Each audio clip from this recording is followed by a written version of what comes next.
Hello. Hi, everybody. We're talking about how shocked we are that everyone liked our Leanne video. not that it's a bad video. No, it's a good video and a good song. We just didn't know that people were as excited about Leanne as we are. And we were just like, oh, the Brits. The Brits came out in full force. They really did, didn't they? Yeah. Thank you, all of England. You're all probably asleep now. I'm sure they're watching. It's my birthday in England right now. Oh, happy English birthday. Thank you so much. What a nice moment. Thank you. Thank you. Thank you. This isn't going yet. I hope we're live. Are we live? Oh, hello. Hello. Michael Smith, Jimmy Donahue. Hello. Hello. Hello, Chris. Guess it's Hello, working Tyler. for people, not me. An excellent song. It is a good song. It is a very good song. And I heard those clips. We were talking about the clips, and I was like, we got to listen to this. We got to listen to this. And like Doja Cat was releasing same day, but I was like, I have a feeling we're not going to be the target audience for Doja. Yeah. And I have referred to her as Dr. Luke's friend so many times that it's like, I don't know if I can muster up the energy to care about that. But I'm sure people like it, and I think that's great. Yeah. Thank you, Chris. Thank you. Yes. Thank you. Thank you. Oh, hello. We're bright today. I can turn it down, but then the sun's going to set, and then it's like... Yeah, it'll get darker in like a couple minutes, guys. Don't worry. Should I turn it down or just leave it? No, just leave it. Just I want to leave it. I want to see where we go. Ooh, what is this chunky curl? Past couple days, this curl has been so chunky. It's got a mind of its own. I don't know. It does what it wants to do. I want it to do what I want to do. It's my birthday. Happy birthday, Matt Steele. Happy 22nd B-Day, Thank you Matt so Steele. much. It's 2GM Discord birthday week. It's so true. Palmer, I've also been jamming to Rewind this weekend. That is Craig David. Austin was like, explain two-step to me, and I just sent him a Spotify playlist. And I was like, he was like, that's a long one. I was like, just listen to the first two. It was like Craig David and something else I don't even remember. But when is your two-step album coming? I don't know if I should do it because people already say I sound like Craig, and Girl, that is so gives a Craig's fuck? sound. I don't want to step on any toes. You're not going to step on anyone's toes. I don't know. We'll see how it goes. Matt Steele was finally born. I know. I've Congratulations. emerged from the womb. I'm glad. People are so happy that you were born. Matt Steele, do you have God. to tell people how you feel? I feel fine. I feel good. I'm happy that everyone else is happy. I'm happy too. Is this one of your happiest birthdays in recent No. It's a we'll see how it is. Okay. Maybe tomorrow I'll be very I am happy. Don't worry. I'm fine, guys. I don't know. I am happy, but No. I can't say like there's an exceptional this is like any higher up than any other birthday. Right. I guess, it's definitely better than like the COVID birthday, of Yeah. 2020, which actually that was a very fun day. We went to my friend Fernando's and watched A League of Their Own in his garage. Oh, yes, I remember that. He projected A League of Their Own onto his garage door, and we sat outside and watched it. That was very fun. And instead of getting a birthday cake, I got birthday soft pretzels. I mean, it's like what we're doing tomorrow, is we're having a candy swap. People usually do a cookie swap, but it's a candy swap because Matt Steele loves candy. Yeah. Yes, people are saying Gemini season. Gemini season. It's happening. It's almost over, guys. I was going to say, you're at the very end. So you're on the cusp. I'm the cherry on top. You really of are. a great Gemini season. Okay. You're incredibly young. Wow. I hope no one... Oh, whatever. Sure, we'll go with that. It's Matt Steele's birthday. I won't correct anyone on what they Don't might correct be anyone on my thinking birthday. because it's your birthday. I am so young. 21 here. Love to see. young. We're all 21 today. I was just listening to the album 21 by Adele the other day. Oh. Because my mom's in town, and so she loves Adele, and so we're listening to it on the way to one of the many museums we have been visiting, and I was like, man, vocals. I hope my 21st birthday is a little happier than Adele's 21st birthday, which was a rough year for her. It seems like she was going through it at the time, but going through a brilliant moment musically. Truly, it's just hard to beat that album. I'll be inspired when I'm 21. Okay. If we're going to do this the whole podcast, I might have to say something. What's your favorite candy, Amy asks? I mean, I do love all types of candies. I love a gummy. I love a sour. I love a dark chocolate. Okay. That's the general scope of things. I was telling him I'm really into, the past probably 2 years, I've been very into Twin Snakes by Haribo. Totally underrated. People should be talking about them more. It's basically two little snake gummies, and one side is sweet and the other side is sour. And you think oh, what's special about that? It's just like a sweet and a sour. But the way the sour snake is constructed, the sourness is built into the chemistry of the gummy Coming this Thursday. Coming this Thursday, as opposed to a sour powder moment. It's inside the actual gummy, and it's just perfectly tart and wonderful and refreshing and crisp, and it goes well with the sweet side. They're great, guys. They're not sponsoring this video, unfortunately. Oh my god, if I got a huge supply of Twin Snakes, you'd be so happy. Haribo, please. Haribo, please. I've never even heard of these. these. They're but great. I guess I'll try them tomorrow. Matt Steele is a Gemini, just like Nadine Coyle, who I believe is a member of Girls Aloud. Exciting. Great. Are you going to be react to the new Kim Petras album? No. Sometimes the musical monies come from pain. It's true. The best musical moments and money can sometimes come from pain. Are you going to be reacting to Olivia Rodrigo Vampire when it's released on June 30th? Absolutely not live. We don't do the singles live anymore because it's just like such a quick thing. Like being live for 30 minutes isn't really a it's thing. not really worth the work. No. Sorry, guys. We love you, but it's not. it's a lot of like things setting up. Album reaction is much better. We did. What did we did? We do Skin of My Teeth live? Demi Lovato. I think we did that live. I think we did that live. If we did, I've forgotten. And I know we did the Blackpink song live just because we were already live. I was going to say, you might have tacked it on the end of something. But yeah, no, we don't really do singles live anymore, which is fine. I Know Angel. I Know Angel. Miss Your Face finally made it back to peel myself away from Black Mirror. Okay, I hear Black Mirror's new season is good. I've yet to see a Black Mirror season, maybe when it starts. Dang, y'all don't like Kim Petras? I don't dislike Kim Petras. As soon as Kim Petras gets as far away as possible from Dr. Luke, we'll be more interested in her. What about the Queen of Pop, Carly Rae Jepsen's new single? When does that come out? Also Friday. Oh. And we'll be reacting to Kelly Clarkson's new album that day, but I'm sure we'll take a listen. And this time next week, you will be listening to our podcast again live, I'm sure. And we will talk about it maybe, if it's good. If the Carly Rae song is good. Matt Steele likes her a bit more than I do, so listen to his thoughts. I think we're pretty equal on Carly Rae. Like we both like After her. that last album, I don't know. Listen, the last album doesn't count. I don't know. The last album I think was nice. It's fine. Yeah, there's some good stuff on it. Yeah. I do like Go Find Yourself or whatever quite a bit. Yes. I like that song a lot. Yes. I like stuff on the it came out the same day as Midnight's. Like, I know. That was a tough day for her. and Western Wind is a baffling first choice of a single. Like very shocking. Very, very. Very, very So maybe shocking. this new single will be something a little peppier. I do love that. I mean, like, Thank You Next was released like 5 seconds after Sweetener was kind of a disappointment. And then Thank You Next was her best album to date. So Thank you maybe so this will be much. Carly Rae Jepsen's best album to date. I do stand by Dangerous Woman. We all need to enjoy it because I very much do like that album. Yes, but Thank You and Next. you also stand by Kiss for some reason being better than Emotion. Kiss is great. In your that opinion. might have been too much, but Kiss is great and deserves more. And also Emotion was played the fuck out. At that time, like 2015, white gays were drilling Emotion into the ground. It was like, yes, I get it. Yes. Listen, when we're passionate about something, then we got to drill it into the ground. We're drilling Padam into the ground. We passed the last album, but Emotion is another topic. Yeah, Emotion is great. Emotion is great.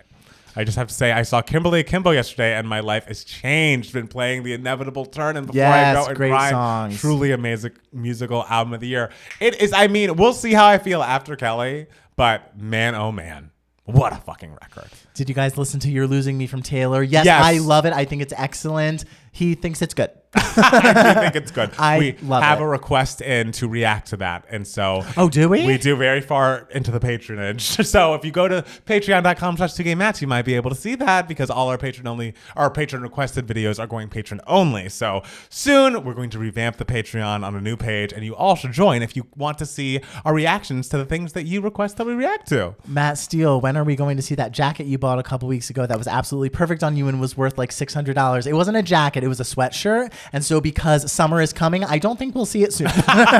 You could just throw it on. I could throw it on. I Yeah. think like maybe like a September evening moment. Okay, We'll that's see. months away. Okay, yeah. I mean, what video should I wear? Just for? wear it next for Kelly. Should I wear it for Kelly? You can wear it for part, and then once you get hot, you can take it off. I know. It'll be a whole moment for people. I'll be scared though because I'll be like reacting emotionally to Kelly and I'll get sweaty and I don't want to get sweat all over my wonderful new sweatshirt. Well, that's different. I'm not much of a sweater, so I don't really have that problem myself. I'm not either, but like, Well, there you go. Then you'll be fine. I feel like you guys have to add a top songs of the week at the start of each podcast. We have to know what you're listening to. That's not a bad idea. but is there a new great song each week? No. I feel like when there's a new excellent song, we do talk about it. Yeah, well, And- I feel like, for the past couple of weeks, we would just be going, Padam, next. Exactly. Which, Padam, Padam. It's shocking we have not really delved into Padam Padam Yeah. on the podcast, but today we're Today we changing all will. of that, darling, because it is time to discuss. I'm liking the lyrics to Down to You, y'all. I mean, really, and still ready for Rock Hudson. I've heard that clips of Down to You are out there. I heard the album actually might have leaked out into the world. So, but that song is great, and I'm excited to hear it again. Went to the Eras tour this weekend in Pittsburgh, and it was unlike anything I've ever seen. I get the Swiftie hype. Okay. Okay, welcome to the club. Honestly, we'll talk about it later, but because of her upcoming single that was fully announced, I am more of a Swiftie than I've been in years. Like, truly, she loses me very quickly. but I am on the fucking boat. Like, I can't talk about it now, but I have a lot of We'll talk about it in a couple minutes. Yes. Yeah. I don't know what to do with myself. That's okay. Just stay here. Which night of airs did you go to? What were your surprise songs? Hi, everyone. Had a super rough night last night and really needed to see y'all. Is the Kelly album coming out this week? Are you live reacting? Yes and yes. We are. Feel better, McKenna. Yes, we want you to feel better. Yeah, we are here to make you feel good. Absolutely. We're here for positivity. We're here for positivity. Hold on. I kind of need to change. I feel like it's a little cool now that the sun's gone down a little bit. I think it's nice. You think it's nice? Okay, great. I don't know. If you think it's nice, well, then what do you fine. want to change it I was going to make it a little warmer, but it's like you can make it warmer. If I you know, want. but like it'll interrupt the stream. We should keep with the moments. Okay, cool. I can do it. I think it looks nice. Okay, great. If you like it, I love it. And it's my birthday. It is your birthday tomorrow. But we're celebrating. It's the closest the podcast will be. Recorded to your birthday. Yeah. And it's just getting closer and closer to my birthday. If you want to feel happier about the birthday, you can think about, hey, remember how many YouTube subscribers we had this time last year? Oh my God, I know. And we have a bunch more now. It was about like 23,000 less. That's wild. Because it's like the biggest increase we've had ever. So how's your hand healing? Amy wants to know. It's good. I'm getting my stitches out on Wednesday. So wish me luck there. Yeah, it's been fine. Does that mean the wrap is coming off? Yeah, the wrap is probably coming off. Wow, that's exciting. So we'll see.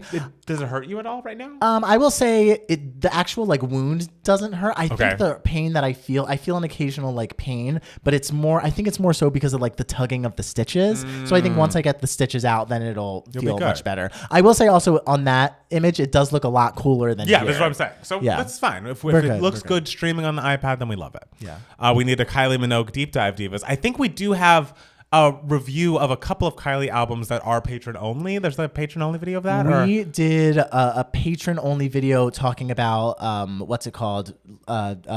Fever. Yes. Body Talk Fever. and then X. Which both of us are kind of like, the other two are better. The other two are better. Yes. And then the Kylie album that we talk about that's on the main YouTube channel, if you're not a patron, is we talked about the Impossible Princess. Yes. Which we really liked a lot. Yes. I think that's the only Kylie content we have. Yeah, I think that's right. Yeah. Matt Steele, you're having your company birthday. Oh, I am. How does that make you feel? Okay, that face wasn't awful. Fucking Why awful. Why does it make you feel awful? Ooh. That's cool. Company's a cool thing, right? Cool show. Yeah. Yeah. I love how you were like, wait a minute, is it a musical? I'll just say thing. It's a musical, yes. Yeah. I know it's by Sondheim. Yes, good job. And who wrote the book?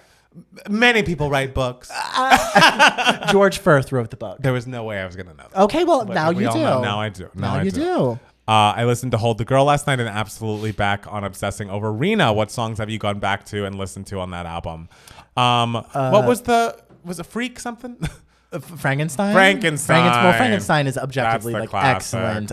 What's the one that like really has grown on me? I like Send My Love to John, of course. Oh, gorgeous. But the one that really like fucks with me is Your Age. Your Age. Psychotic. I love Your Age. Happy Father's Day as well. Sing Being Alive Now.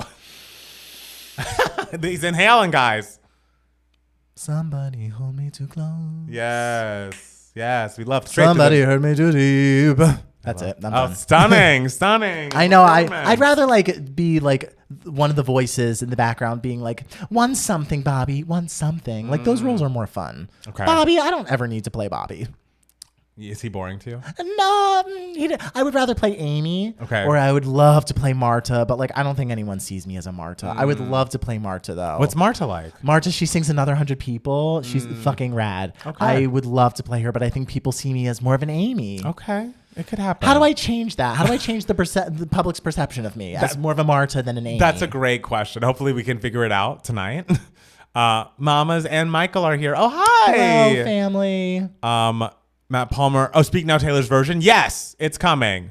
Matt Palmer, do you think Raquel will come back for Vanderpump Rules? Do you think she'll be invited back? And if you were, would you come back? Same thing with Tom Sandoval. They will both absolutely be invited back. I think everyone on that cast will be invited back. It has never been more popular. How much do you think like Tom Sandoval will want to get paid? A bunch. Yeah. He'll be and they'll be like, yes, here it is. He'll won't be, but it's like, I don't know exactly how their contracts work. The EP was basically like, all of the increases every year are kind of standard and not reflective of like the ratings or like what people did the season prior. I assume they'll both be invited back. If I were Raquel, I would not come back because there's just kind of no, I don't know. I feel like there's very much no winning in that scenario. I think Tom Sandoval shouldn't come back, of course, but will because he's. If I were Raquel, I would come back. What have you got to lose, girl? You've already sunk so far deep. Just show up. I mean, but everyone in the entire cast hates you. Also, this next season can be her redemption arc. She does have a possibility of redemption in a way that Tom Sandoval does not. No way. It could very much be like the Laguna Beach, like first season was about Elsie, next season was about Kristen, and you realize like, oh my God, Kristen's actually cool. There's no way that Raquel can become Kristen Cavallari. 100% none. Adam up, Bobby, Adam up. I assume that's a quote from Adam up. I never understood that line when he's like, Adam up. Add what up? What are you talking about? How do you both feel about Zara Larson's discography? I personally think Poster Girl is pop perfection. I love Poster Girl. Girl's great. It is excellent. I love it very, very much. We have a patron requested review of Poster Girl. Yes. Check it out. Google YouTube 2 Gay Mats Zara Larson. Butch Queen Q says, I can see you singing Not Married Today. 100%. Thank you. I would kill it. But I would also kill another 100 people. Jimmy says, yeah, you're Amy. I know. I'm so Amy. Your thoughts on Midnights Now? I think half of it I will return to. I don't think it needs to be an album of the year winner. But it's like very that solid. would be a lot. That would be giving it a lot. I think it would be honestly bad for her. Like the backlash kind of was during the Maddie Healy of it all. That's calming down. And she's putting out one of her best songs ever. So like that will create some goodwill. She should not win that award. Any ideas on when both of you see the channel going in the future? I understand it's a big question, but I'm walking my doggies and they asked this. So I'm just relaying the message. I'm seeing more patron-only videos in the near future. We are going to be moving our Patreon, revamping it, and giving people really something to, find straight only on the Patreon, and that'll be very exciting. I hope to do more album reactions and reviews. We're excited that we've been working with some labels on those reactions and them being, haven't we? A little bit more monetized. And we also want to try to develop a live show. Absolutely. That is the goal for in the upcoming year. So everyone, once we announce the date, it'll be in LA. Get your tickets. We will be there somewhere live. We don't know how you can get tickets or where you'll get tickets but we'll let you know. Won't even know what the show is yet. I know. But it's coming. We have strong visions. Yeah. Austin says he loves Kylie Minogue's Disco. Yes, Austin. It's a great album. Dance Floor Darling. If Raquel is serious about her mental health, as she claimed, she won't come back, but I'm sure she will. I think she will. I rewatched Welcome to Rachella yesterday. I think that is the episode of Vanderpump where James proposes to Raquel and Tom Sandoval helps pay for it. What do you think the song of the summer could be? I don't think we get those anymore, and I hate it. Well, we'll be talking about a song at the beginning of the podcast. That should be the song of the summer. Should be and will be for gays. Yeah. And will the podcast only be available on Patreon? No, we won't do that. But if you want to get like more content and as much content as you're getting per week now, you will have to go to Patreon to get those Patreon requests. Let's see. Blah, blah, blah. Matt Palmer, did you finish Never Have I Ever season 4 yet? Or when should I check back in? Give me another week. I've started it. It is great. But my mom is in town this weekend, so I can't focus on Never Have I Ever season 4 because she doesn't watch it and is very much like we're only watching things I want to be watching. Good for her. So we tried some things. They didn't work out. So we're watching Queer Eye, which she's already seen, but she's enjoying a rewatch and we haven't seen it. So we love works. a rewatch. What was I about to ask you? Oh, I totally forgot. Never mind. It happens. Did come to NY. Hey, if the LA show goes well and someone wants to book us and fly us out there. Oh my God, do you think we can book the Helen Hayes? The Helen Hayes. What is that? I don't know the Helen Hayes. It's the smallest Broadway theater. Then yes. If it's small, then yes. The Helen Hayes, guys. I believe that. We will make it to Broadway. Oh, that's exciting. Also exciting for you too. Oh, thank you. 2K Matt's show coming before the Devo's watch party. Probably. Oh, come on. I love that you've just given up on the joke of it all. You should prove him wrong. After I direct those things. Okay, great. Yeah. Yeah. This summer. He's going somewhere in July. Look at this. Summer this summer 2023. I believe in Devo's him. watch party. If you could, Padam Padam is the song of the summer. Hello. If you could both suggest one album that people need to listen to, any genre, any artist, what would it be? I'll be taking the suggestions and delving into them. I mean, knee-jerk reaction is obviously Mariah Carey, Butterfly. What's your knee-jerk? Knee-jerk is Carolina Change. There you go. Yes, get that money. Hi, 2K Mats. What about new songs from my 1995 mates, Dua Lipa? I'm excited for Dua Lipa to come back. Is a new era coming? I supposedly yes. Okay. I haven't seen it, but All right. supposedly. Cruel Summer deserves a Grammy. Would it be Hello. eligible for a Grammy? I don't know. I guess if it's released as a single, maybe. Sure. I would love that. That would be so Taylor though. I mean, Just come on. I'm campaigning for Song of the Year. Honestly, because I saw someone be like, "What about Song of the Year for Antihero?" And I think that would be great, and I'd be fine with that. But if Song of the Year was Cruel Summer, iconic. It would be great. Could you imagine?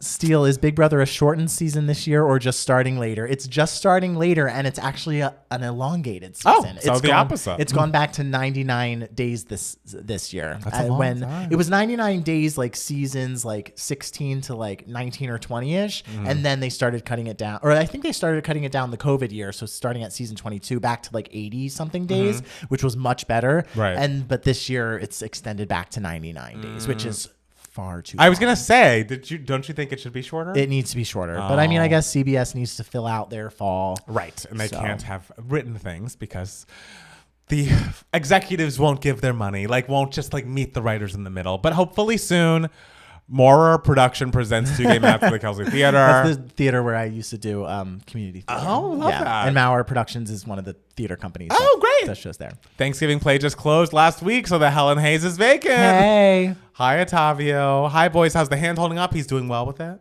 And the stitches are coming out this week. This week, Wednesday. We do love Salty Teardrops, Steel, yes. Original cast recording, Carolina Change. Cruel Summer would be a great song of the summer and a good Grammy pick. I really hope Taylor doesn't win Album of the Year for Midnights. There are good songs, but it doesn't deserve it. There are so many other great albums this year that I want to get recognition. I was listening to old podcast episodes and remember when Steele said he'd organize the watch party when the movie. Did you say that? I don't know if I said organize a watch party. Did that I? Sounds like a lot. I don't remember that. Well, it's okay. It's coming this summer. Heard it here first. Exclusive. She would have to submit a live version or a remix, but it's not on her. But don't remix Cruel. I'm like, how could she remix in a way that would be interesting? Yeah, Cruel it's Summer. perfect the way it is. It's just so perfect. Matt Palmer, how's your album coming? Matt Steele, is your brother's book out yet? we shall see. The album is coming along well. I have been a little sick for the past couple of weeks, but I think I'm finally getting over it. And once my mom's out of town and I have more time, we'll be able to finish things off. But we have 4 songs in the can, and I'm hoping to get at least 2 more done. And ideally, it would be out this year, but early next year is a possibility as well. What is this song you're talking about? When you first said it, I thought you were maybe using filler words. Are you talking about Padam Padam? Oh, no, Padam Padam. That's what it's Padam called. Padam. Padam Padam. Padam. Padam. Kylie should win every Grammy in 2024. I would love her winning Grammys.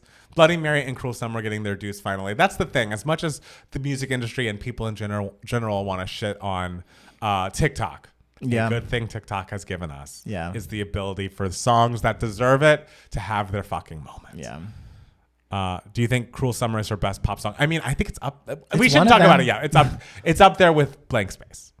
2-part question. Are you excited for the Barbie music movie? Yes. Yes. Are you doing an album soundtrack reaction? No. I wouldn't bet on. You never know. Yeah, no. I mean, because July we were thinking of doing a Taylor's version Speak Now reaction. Yes. On the one day that we're both in town I in know. July. And then the Barbie movie comes out. Yeah. The way I have listed from the $20 bill to the end of Carolina Change. Oh, the way I've listened to that so many times because it is literally so perfect. It's perfect. TBH, I'm ready for Olivia's new single. So are we. TikTok is a mixed bag when it comes to music. Absolutely it is. But when I saw that bridge going viral on TikTok and all the little children dancing to it, I was like, Absolutely. You were on TikTok just looking at it? No, I mean, it popped up on my TikTok a little bit. I think I'm on TikTok more than you are, but I'm not on a lot. literally never on TikTok. I'm on sometimes. I'm on sometimes. Hi, friend. Hello. Hello. Will we get a Kylie Minogue Tension live react? I think so. I think that's September, right? Is it September? It's not for a while. That could be a September Absolutely. one. We love that.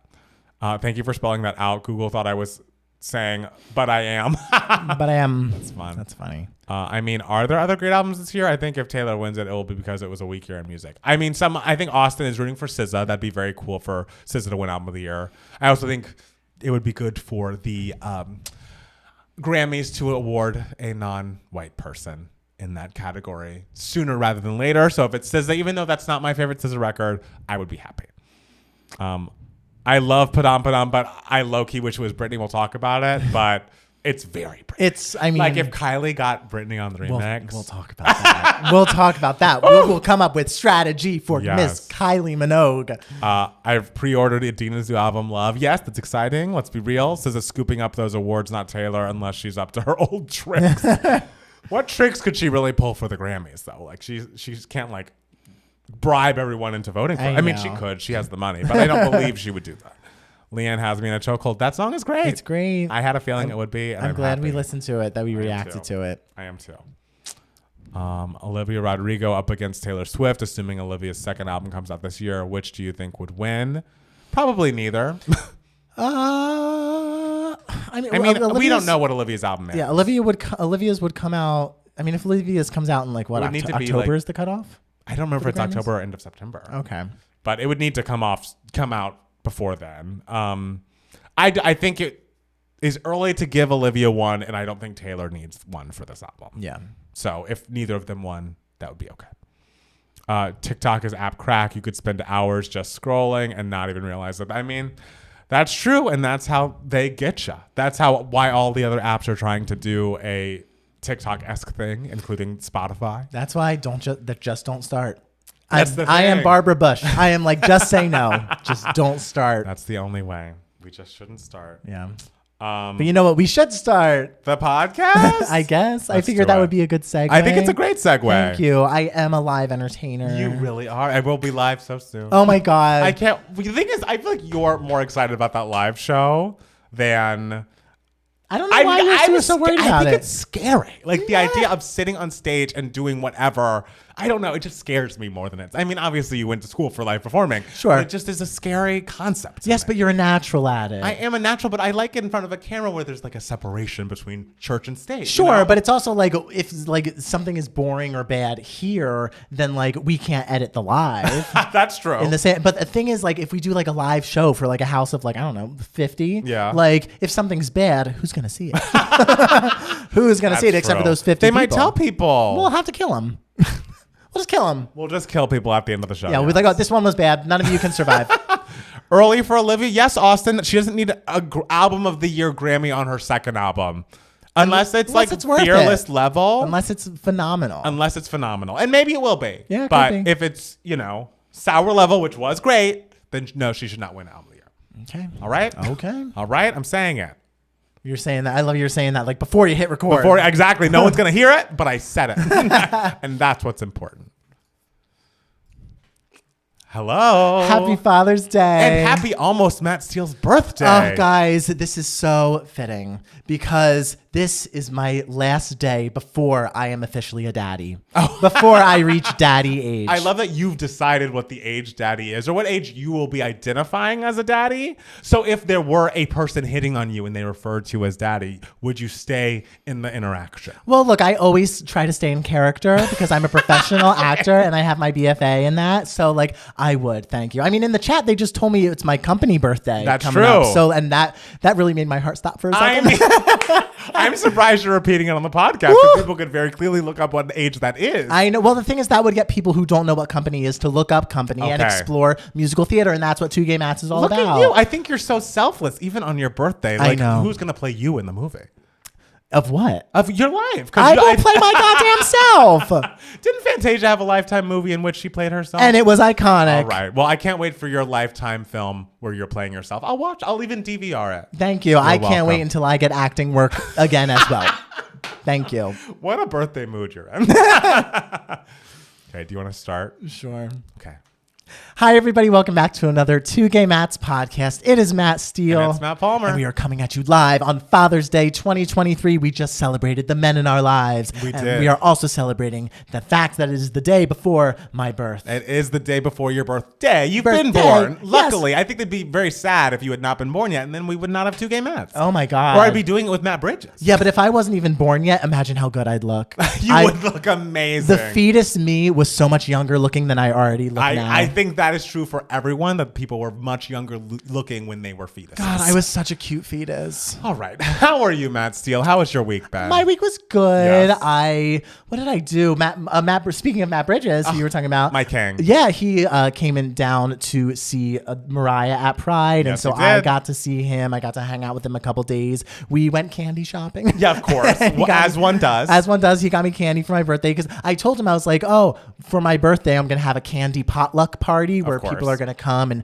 everyone's gonna bring a candy of their choosing. It can be as exciting or as exotic as you want it to be, or it can just be a basic Skittles, Sour Patch Kid, whatever. I'm happy with anything. And so he was like, oh, let's buy candy right now. And I was like, don't give me candy now. I'm about to have an entire candy potluck celebration party. But whatever. I got some candy, got to see him, which was really great. I don't know. I worked. I cleaned out my closet a little bit. That's good. It was okay. I wish I was more successful at cleaning out I'm very bad at cleaning out my clothes. Why, you felt like there were things that you kept that you're like, maybe I don't need this, but I might want it one day? Yeah, I'm very much, it very much stresses me out because I'm always like, oh, like did I get my money's worth out of this? Okay, But I see that. how many years do you go before you're like, I've had this for too many years, not counting nice things like a suit or something, Right. like stuff that's just regular t-shirt, whatever. I would say 4? I think 4 is a solid number too. Yeah, I think 4. But also that means that the clothes that you got for me in our Matt Steele's clothes makeover video, that means that they're about to be graduated out soon. And do you think they're ready for that? If it's time, it's time. I feel like 4 is a good amount of time, and especially if you're taking the stuff to Goodwill.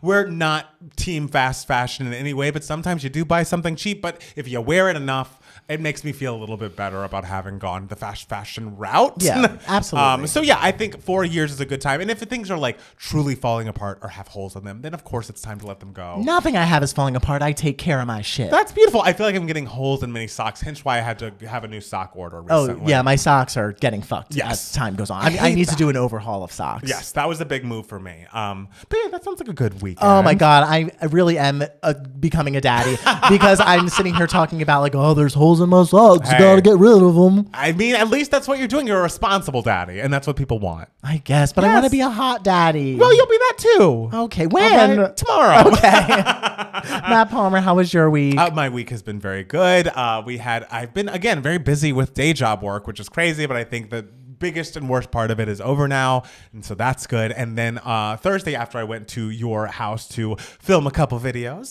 the Leanne reaction, and then our review of Muna's self-titled debut album, which, by the way, is an excellent piece of music, maybe the best album of 2022. Yeah. I urge you all to listen to it if you haven't. I went down to LAX airport to pick up my mom, who was flying in town, and she was going to be landing at around 11:30, but of course the flight got a little bit delayed. She landed at 12:30. And then I'm going to the airport and getting in that line thinking oh, it's so late. There's not going to be anybody down here. Oh. Traffic like you've never seen. Oh, it's God. just wild. LAX is unbelievable. But my mom wasn't. The thing, of course, the last thing I wanted was for my mom to be waiting outside for a very long time, and she wasn't, and it was fine. But by the time we got all the way back here, and mostly just getting out of the airport, it was 1:30, 1:40 in the morning. And if you've been on my Instagram at all, you'll know that my mom loves visiting museums, and doing all of the Gettys in one day was the plan for Friday, the day after she arrived. And so I was like, okay, it might be 2 a.m., Mom, but we're waking up at 8:30 because I need us to get to the Getty Villa at 10 at least, or 10:30, because we're going to do that and then have a lunch and then do the Getty main and then go back to home. So it was a busy first day. You made your mom do all that? I did, but she enjoyed it. She had a very fun time. And then yesterday we did, that's the thing, for every other day, we're only doing one event per day. Only the first day was busy. The other days we went to the Griffith Observatory, which I have not been to in such a long time since I've lived here. And so that was lovely. The observatory itself is nice, but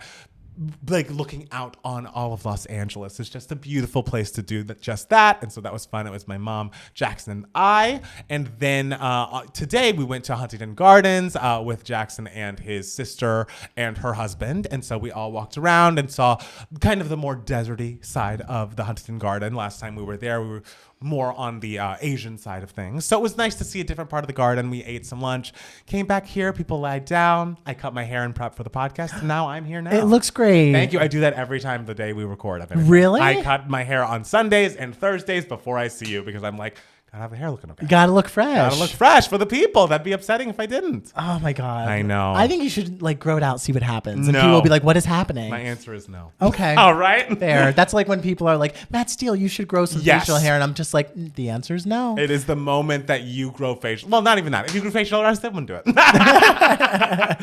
Are we ready to jump into the news for idiots? Let's do it. And this week's news for idiots is a little different because it was like, these are not truly the biggest stories in the nation, but it's what the fuck I want to talk about. And at the end of the day, it's our podcast. It's our fucking We make show. the rules. It's our And you know show. what the biggest story of the week was for me? Padam Padam. Kylie Minogue's viral gay hit has officially reached top 10 in the UK. It is now at number 9 on the UK singles chart. It is Kylie Minogue's 35th top 10 song in the UK. She is the 5th artist and the 2nd female artist with the most top 10s in the UK. It's her best charting song since All the Lovers 13 years ago. Wow. All right. Any heterosexual who is listening, Yes. get the fuck on the train. And it's like, I know you don't know about this song yet, and now's the time to get on the train. It needs to be a worldwide smash. It needs to be a song of the summer, not just for the gays, but for all of us. Because it is truly like there is a divide. Like only the gays are talking about Yes. it. And I'm getting so many like straight people coming up to me being like, what is Padam Padam? Like, what is Padam? Like, why is everyone just walking up to me and screaming Padam in my face? And I'm just like, you need to Google it. You need to Google it. I'm not here to educate you. You need to Google it yourself. And Matt Steele and I don't always or often agree on every single thing, but we are the two biggest Padam fans you'll ever meet. It's the fact that the song is, Matt Steele was the other day on the Discord, which you can be a part of if you go to patreon.com/2gaymats. He was telling the people, I have not heard a song this catchy truly in years. And I'm like, there's an earworm quality of Padam Padam that like, I literally go to bed singing it. I wake up singing it. It is like hypnotic. It is so fun and light and about nothing. And it is like, it's immediate. It is Yeah. not, and we've lived through vibes for so long. We were saying it in the Leanne reaction video, but like so often we have been listening to vibes and feels, and like a chorus is just implied, and here it's like, okay, Padam Padam is a dance floor stomper that's going to get lodged in your head like the best pop songs do. Yeah, it's a level of catchy where it's like where the chorus, like you listen to it like, and you can see how some people might find it annoying. Totally. And that means that it's great. Exactly. It's like when you first played Call Me Maybe for me and our two straight roommates Yes. back in 2012. And you were just like, this is going to take the world by storm. Yes. And it did. I'm trying to think of a song in between Padam and Call Me Maybe that like is the same level of like immediate catchy and like has the potential to have like a grasp on society. Right. I can't think of one because then after like 2016, it just became vibes and it Yes. became more about just like, ooh, this beat's kind of cool. And it's like, oh, cool. I love kind of cool. I also think it's so exciting. And I don't know if Matt Steele, I think we got a email my heart question about this song. So I don't know if you want to look at it now, if we could just answer it. But You can answer it. I have been a Kylie Minogue stan for the longest time. Obviously, Can't Get You Out of My Head. Honestly, that had a similar feeling to this song. Ooh, yeah. It was like very much an earworm that came out of nowhere, at least in the US. And but like her album after that, Body Language, is one of my favorites with Slow and Red-Blooded Woman. It's just an excellent body of work, and to see someone who has made so much pop excellence over the years continue to be at the top of her craft. Like, we put artists who have been around for a certain amount of time in the like legacy category in a way of like, they've done all they're going to do. Wow, they had such a moment. And then even if they're continuing to release great music, very rarely does it become a hit with the young people like Padam Padam is becoming. And sure, it's relying on its virality. It's relying on word of mouth of the gays, but we will do whatever it takes to make this song take over the world. And sure, is the song about a minute and a half because it's just like skipping the bridge, skipping the third chorus Right. because we want to get you to stream this a million times? Sure, it's playing all those games. but it works. And if this song is not a song that is dying for a Britney Spears remix. Okay. This is what we need to talk about. We need to strategize. Everyone, we're strategizing. Put your thinking caps on. For Kylie Minogue, how do we get this to become the song it absolutely deserves to be? Because it hasn't even hit the Hot 100 yet, which is crazy. Crazy, because I am just inundated with Padam Padam for the past like however many weeks. I know. Guys, get Britney.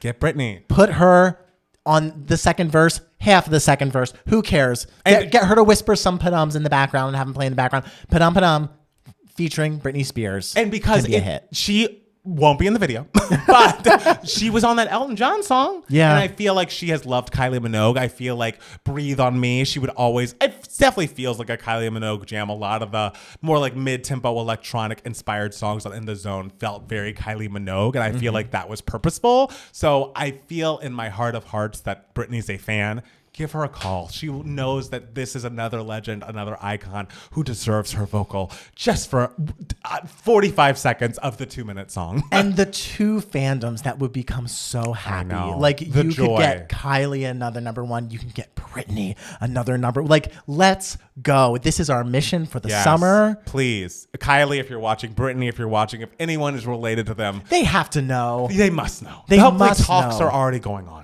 That's my hope, because it just feels so Britney coded to me, this song. Oh, and I just can't wait for it to be the hit that we believe it will be. Not often. No, that we know it is. We know it is. And it is already in the UK. And sometimes the UK is just a little quicker on the uptake when it comes to pop music than the US is. So everyone in the US, buckle up. It's just so interesting how like really when it comes to media and pop culture, like everyone is really in their bubbles. Yes. Like because I could turn to the person next to me and be like, Padam Padam, and they'd be like, who? What? And they would have no idea. And I turn to you. Well, of course you. But I could just. But many gays. Yes, not just me. I could just tweet out Padam Padam and everyone would be like, retweet. Got it. So justice for Padam Padam. It's not even done with its reign at the top of the charts, but we want more for it already.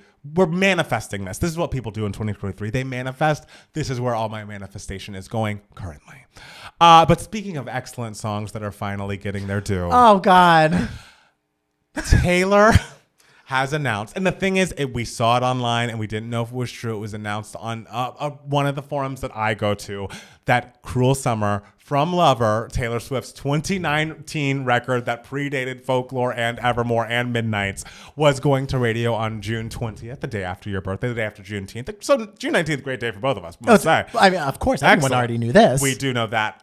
Cruel Summer, the best song on Taylor Swift's 2019 record, Lover. One of Taylor's best pop songs ever, is finally getting the full single treatment. At her Eras tour, she announced that like this was the song that she loved the most from Lover, and she was so excited about it being a single. And then the pandemic came along and XYZ, which to that I say, why were there other singles? Like, why was Me released? I like You Need to Calm Down more than most people, but still, Cruel Summer's right there. Yeah, like who's lying? Taylor, are you lying? And it's like now currently, I believe in the top 10 Spotify charts. Like it is flying up the charts. It's now going to radio and it's going to be flying up the pop charts there. And I realized she had a whole summer planned around Speak Now TV, around, I assume, an Enchanted single. It seems like she shot a video for a Speak Now Vault song, and that's all well and good.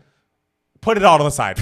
We'll see Speak Now in the fall. It's more of a fall album anyways. It is time for Cruel Summer. Make a music video as soon as possible, and not a tour one.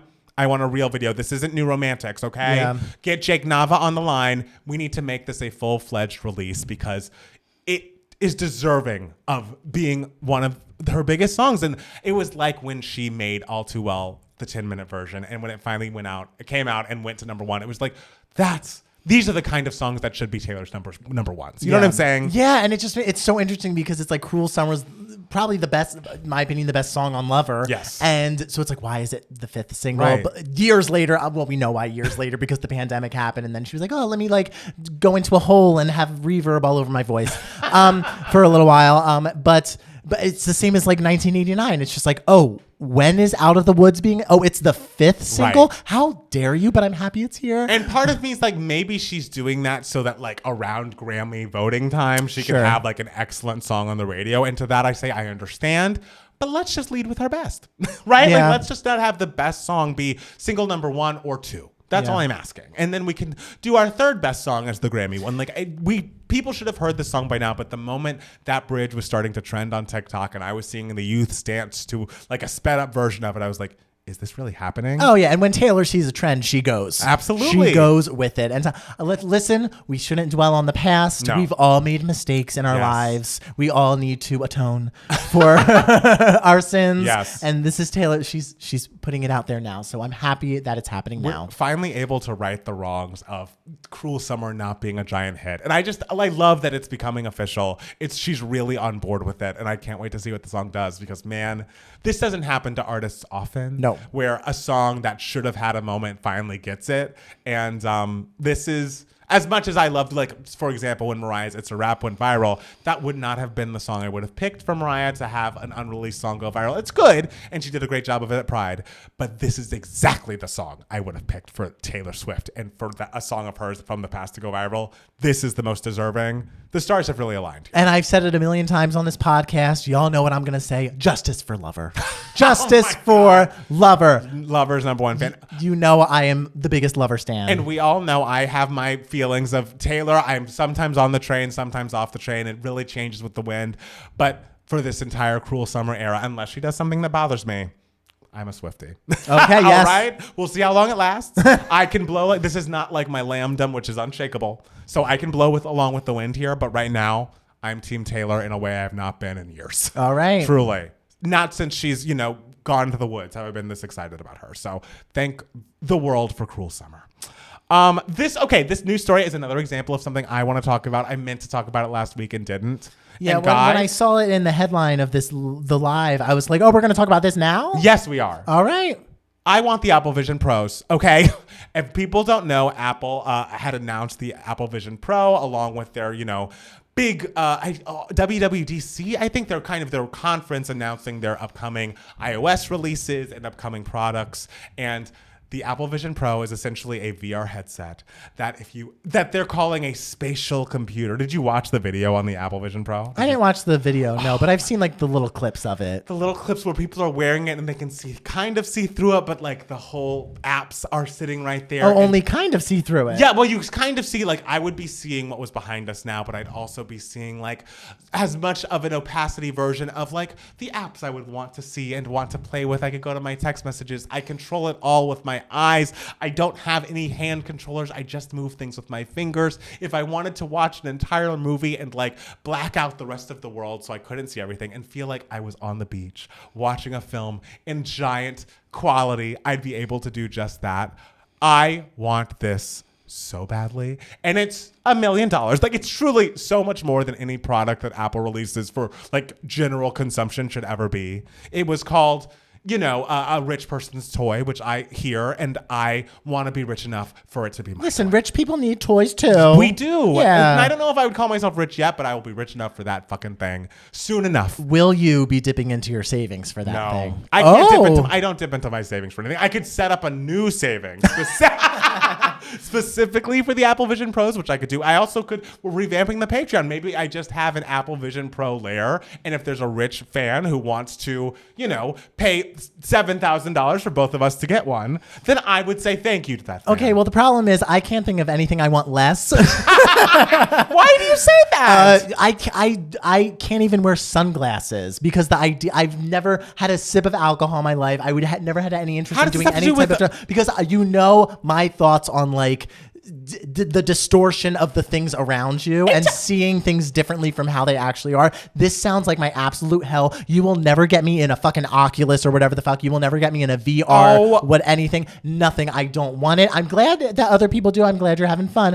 but like, I don't need one. The fact that you are comparing this to literally doing drugs, it's very shocking. No, but like, to me. it's the idea of like, you're seeing a distorted version you're looking through a distorted version of reality. Right, but yes, but it's not like reality's really changing. Like when you put on sunglasses, the world's not actually darker. Yeah, I know, but the thing is like, I don't like seeing things differently from what they actually You are. wouldn't even if it's try just it? sunglasses. What if you No. you go to a movie theater, you look at a screen and it's all dark? It's like, that's not really the world. No, but like I can still see like the world. I still feel like one with the world. There's not like a casing over me that's sort of like separating me from the outside world. Well, I like being connected to the outside The difference world. for the Oculus is that they do, like I was saying, with the opacity, there are versions in which you would still see the world, but you'd also see your app. No, I don't want to also see the. I like having a tangible. This screen is in front of me, and I am holding it, and I can put it down. Like I don't like seeing things differently from how they are. I never did, even as a little kid. Do you go to 3D movies and put the 3D glasses on? I do, but like. And I'm not a huge fan of 3D. Okay. But I do. But also, like, I can still see in my periphery, like, the outside world. Like you'd be able to do with the Apple Vision Pro. You'd be able to see the outside world from your periphery. No, but like not your periphery, because doesn't it like wrap all the way around? It wraps all the way around. But Okay, then you I don't can- want that. But then you can see through it. Yes, but that's different. Oh my God. That's different. So you're saying if I bought it and I was like, will you just try this for a second? You would say no. I'll try it for a second, but then Yes. I'll just be like, I don't like it. But what if you like it? I won't like You it, have please. to. I feel like literally, you put a pair of sunglasses on me, and I'm like, okay, cool, and I take them off after 10 seconds because I'm like, I hate this. I am saying is for your new year of life, your company birthday. Maybe we need to become a little bit more open-minded to Tim Cook's inventions. Listen, I am now very old. I'm an old man. I am stubborn and stuck in my ways, and you will not get me to like this. I cannot believe after a week of me not saying anything, you're here just to do what Leah Michelle requested we not do. Rain on my parade. I'm not raining on your parade. You are very more than welcome to, spend your money on this thing.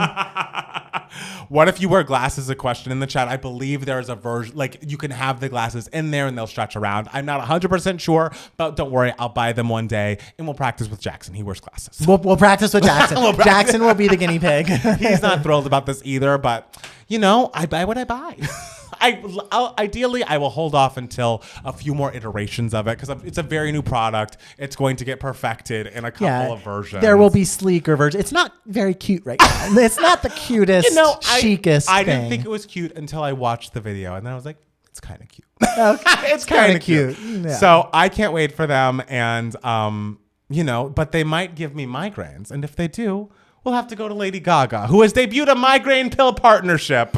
Wait, what? Have you not seen this? No. On her Instagram. She famously is not posting on Insta a lot these days. And I feel like the little monsters have been quietly very upset about this, which I didn't realize. But apparently she promised a Chromatica ball film. And instead she debuted the first footage from the Chromatica ball film in this paid ad for Nutrec ODT, where she's announcing that she suffers from migraines when people clap for her at the Chromatica ball, and thus she needs Nurtec, whatever it is, to fix everything for her. And the monsters, the people, for whatever reason, this paid post upset the girls so much. Why? Because they're like, how dare you? We've been waiting on music for so long. We have been waiting on the Chromatica ball footage, and you're going to put footage of you performing, and it's a paid advertisement for a migraine pill? The girls are pissed. Sure. I just think it's funny that she's like, I suffer from migraines when I get applause. It's not like, oh, I suffer from migraines because I'm like a human being and this happens normally. I think it's just so funny that she's just like, being famous. It's hard. I might have, someone wrote that. I'm not sure if that's 100% true. I don't mean to spread misinformation, but it seemed like that was the vibe of the commercial, was like, performing really can give you a headache. Do you think that's what will happen to us when we do our 2 Gay Mats live shows? Yes. For the tens of people in the audience? Yes, exactly. And then we'll have to get our Nurtec out and get it. Hopefully we'll be making enough money that they want to do an advertisement with us. Because if Lady Gaga's doing a migraine pill ad, they must have paid her so much fucking money to do so. And hey, we'll sell that product too, and our rate will be a little cheaper. Not that much. Not that much, but not that much, but a little bit. But then people were so upset with her that she had to post again on Instagram for the fans, confirming that the concert film for the Chromatica Ball tour was actually underway. The 15 tour stop promoting Gaga's 6th album was released in 2020, and the tour took place in 2022. Her Los Angeles concert at Dodger Stadium is likely the concert that was filmed, considering that the crowd of over 52,000 attendees was notified that the show was being recorded.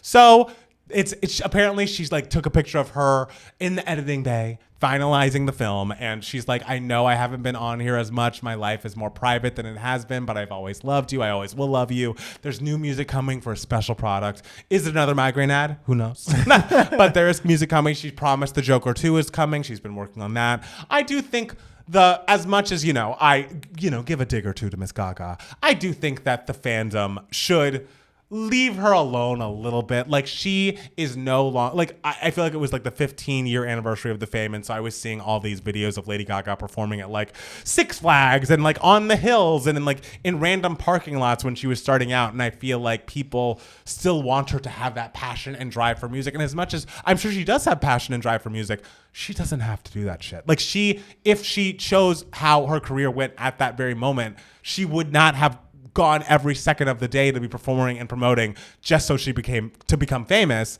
So now that she's a little bit older, she has different priorities. She doesn't want to be everywhere all the fucking time. Guys, she's already past her company birthday. Okay? Right. So just let her rest a little bit. Like, the woman has bad hips. The woman has migraines. She has migraines. She has bad hips and migraines, and I think we should leave her alone a bit. Yeah. Right? Sure. Yeah. And she's giving stuff, like she's in movies. Yes. Now. She's doing a lot, and you can very easily stretch herself very thin. Yes. I feel like it's similar to the Lambs when Mariah stopped putting out an album every single year. They got kind of restless, and it's like, guys, that's not sustainable for the rest of someone's life. It's just not. Like, the level and speed of the promotion that Lady Gaga was on is not sustainable. So let her use her Instagram ads and make her movies and make her music. And we all need to grow up a little bit. And she was hoping you'd grow with her. So let's grow up with her. Grow up with her and Matt Steele. Happy birthday. Thank you. You're welcome. The Flash disappointed this weekend, apparently.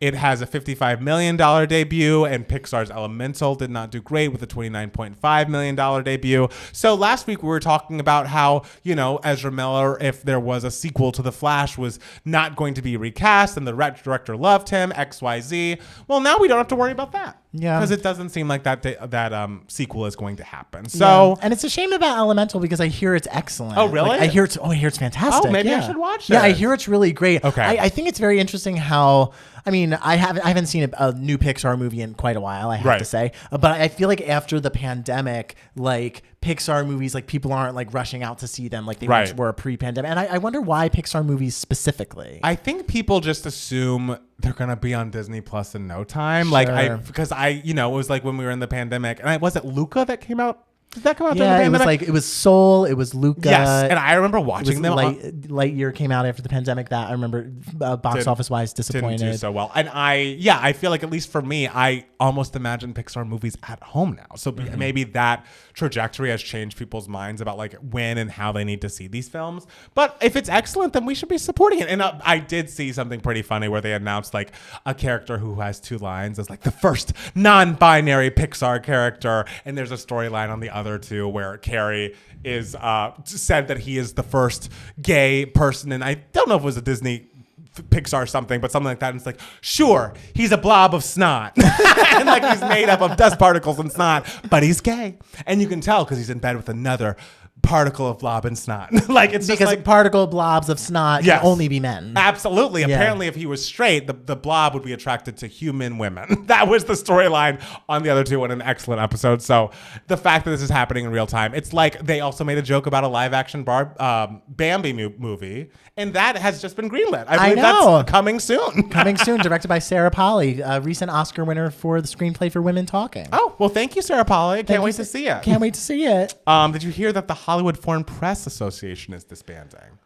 I'm so confused. I was going to ask you what it meant. Girl, I'm apparently like they're disbanding, but like some entity is taking over the Golden Globes, so the Golden Globes will still exist or something. Like, as if anyone needed any more questions as to what the fuck are the Golden Globes. I was going to say, are there still going to be awards? Yeah, I think so. I think that's what they said. It's just not going to be awarded by the Hollywood Foreign Press Association. So it was like, okay, well then are they still the Golden Globes?